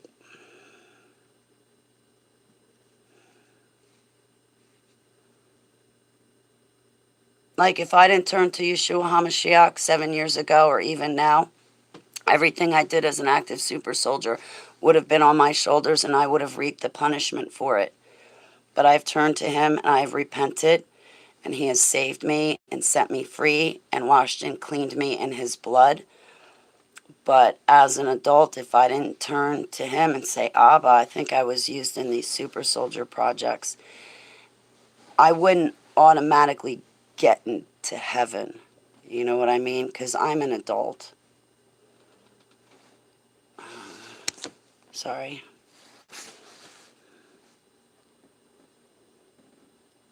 What do I think about underground cities and tunnels? Yeah, they're there. They're there. We have a hollow earth. Besides the dumbs, the fallen ones and their offspring live inside the earth. So even if humans didn't have dumbs, the fallen ones would still have theirs. Right?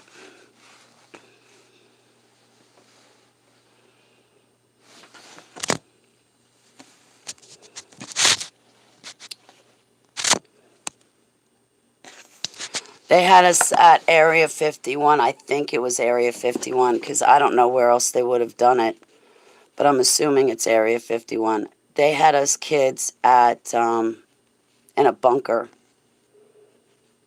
and they had dropped a bomb. And I remember the sky turning all different colors. Um, and I remember the 3 boys I was with, they got very, very sick. I did too. I remember screaming that they tricked us. They locked us in the bunker, and now they're dropping bombs on us. But the sky turned all like orange and red like and just weird colors. I remember being in a My Lab. I want to say it was the same event, but I don't know. I remember we were in a My Lab. It was like a hospital, but me and the other kids, we were in like these plastic bubbles in the hospital bed. So, like, I remember kids next to me, but they were in the plastic bubbles. And I remember I had something in my throat, and I reached in. I had something in my mouth and my throat, and I pulled it out. It was like a growth in my throat. And when I pulled it out and tore it out of my mouth, I could start to breathe again. So I really do not know what they were testing, but they used us kids to test it upon. I guess it would be the fallout from a bomb to see what it does to someone. You know, they were always giving us, they were always injecting us with something, and I don't know what it was all the time. Your English. I have a unique ministry library files. Nuclear exposure testing sounds like. I think so. I'm an ex-super soldier. That's why it's so unique. I went through all those projects. It was brutal. Really? I almost moved to Texas years ago.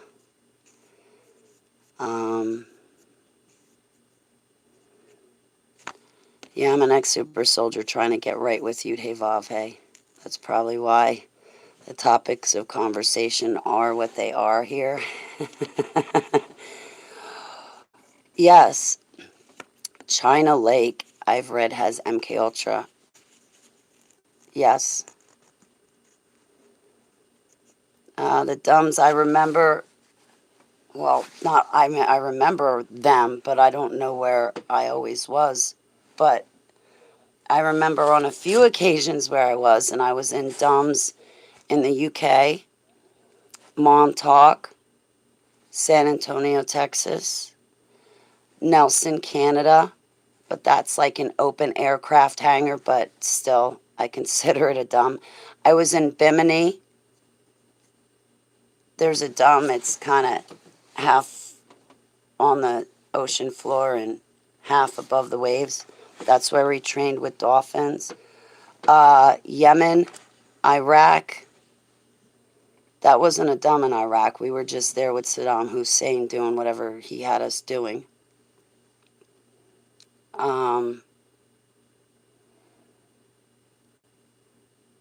Canada, America, South America. I'm not sure where else. Yeah, low to no population areas. Thanks. Thank you. So, CIA, I don't know. I'm told that Saddam Hussein was a handler, a programmer.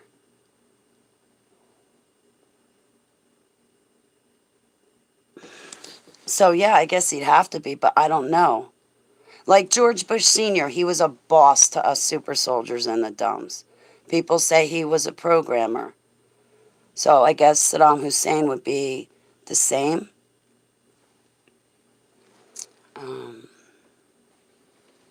I didn't like it over there.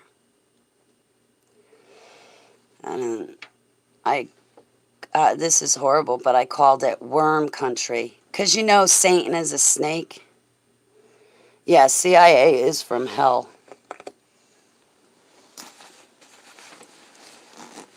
It is. All right, guys, I think I'm going to get going. It's 2:30. 2:30. I've been here for 2 hours and 30 minutes. I don't know what I'm going to do with myself. Emails. I'm going to go to my email. So that's what I'll do is I'll worry about eating and cooking, and I'll get emails.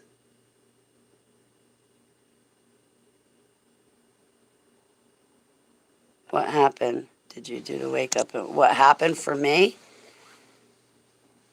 7 years ago, what woke me up was the 3 super soldiers approaching me and waking me up. If they hadn't done that, I wouldn't be awake right now. I'd be sleeping. I'd be a sleeper satanic super soldier waiting for my orders in the future. And I would have been used again in the future. That's called Janus programming, end time programming. If those 3 super soldiers didn't approach me at the Hooters bar 10 years ago, I would have been a sleeper and I wouldn't have been awake right now. You and me wouldn't have met. And I would have been waiting for my orders to go back active in the future. We would have been on 2 different sides of the fence. Hey, good morning, James. How are you? Just as you're coming in, I'm going out. That's not fair. That's not fair. My love to you and Zeus. Thank you, Library Files. My love to you, Library Files. Movie, telephone, Charles Bronson.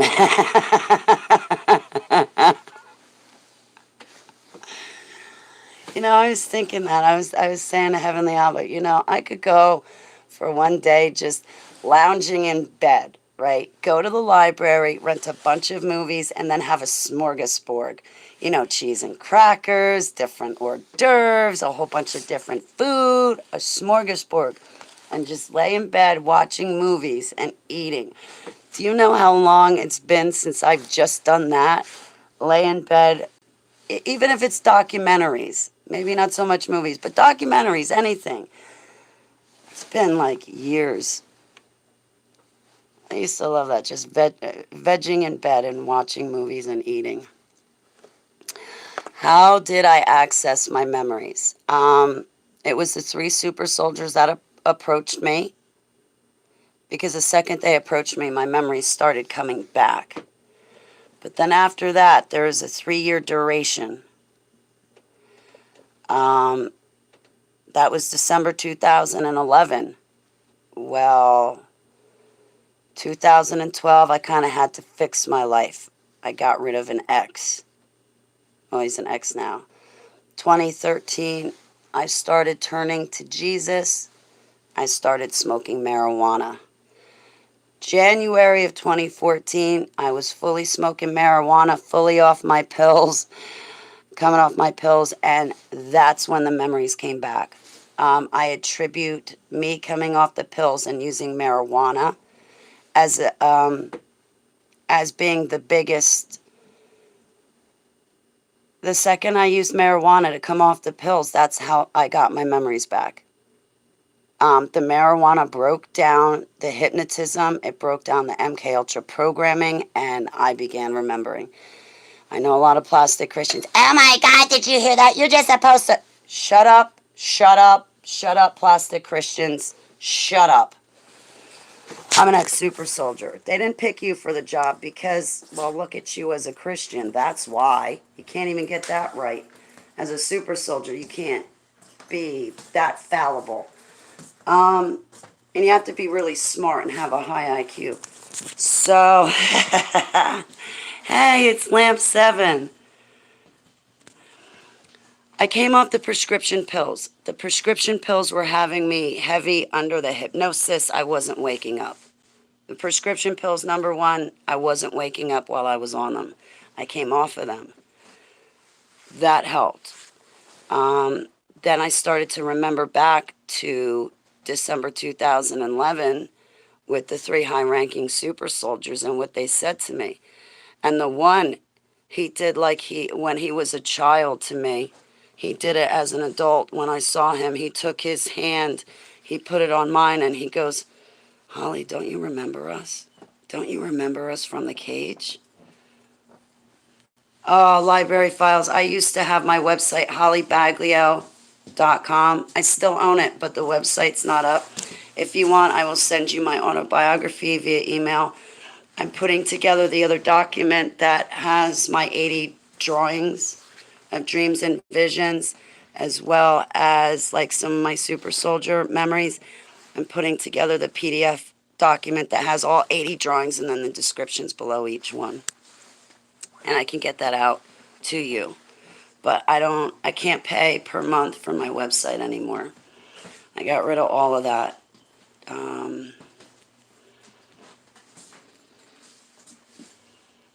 I'm on Facebook, I'm on Twitter, Instagram, YouTube.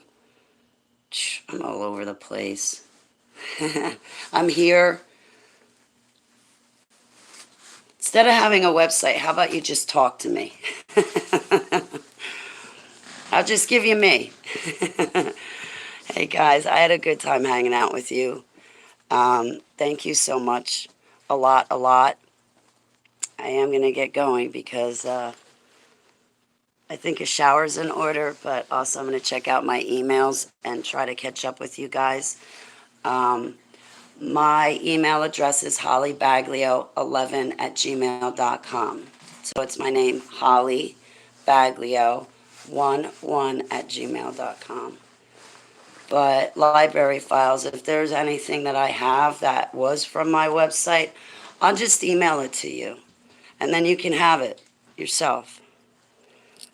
Hey, Tiffany! What are you doing, sweetheart? It's great to see you. Next time you come in my chat room, I'm going to make you really sad, and I'm going to turn you blue. Yes, I am. I'm going to give you a wrench. I love you. Yeah, I'll probably see you. If I can, I'm going to put a broadcast together this afternoon. It's only 7:30. Score! It's only 7:30. I got a few more hours with Abba, and it's just to be by myself. Get my energy back. If I can do a broadcast today, I will. It'll probably be here on my channel. Yeah, I got to get my fringeradionetwork.com apps working. If I can do a broadcast, I'll see you back this afternoon. If not, I'll see you tomorrow morning. Thank you for hanging out with me and giving me a great morning. And I'm hoping tomorrow morning that when we hang out for 3 hours, nicotine's not going to be in my hands. Yeah, I'm going to smurf Tiffany. Hang on a second. Let's smurf her now. Shalom. Oh, I love you. I love you. Yudhe Vavhe in the UK. I was wondering who sent me those emails. Boy, oh boy, I felt Abba in those videos. I was like, Oh, wait, I'm going in prayer and fasting, because I want to make sure I'm not doing anything wrong. Like, wow, I love you guys so much. I'll see you, if not later, with a very good broadcast. I'll try to get someone to broadcast with me. Maybe Bridge. I'm like crossing my fingers. But if not, I'll see you tomorrow morning. Shalom, everybody. I do love you very much. I will be praying with and for you. And also, I definitely would be honored to join your prayer and fasting. Yud Hey Vav Hey in the UK. I just might start mine like 2 days earlier, if that's okay. All right, see you tomorrow. I love you.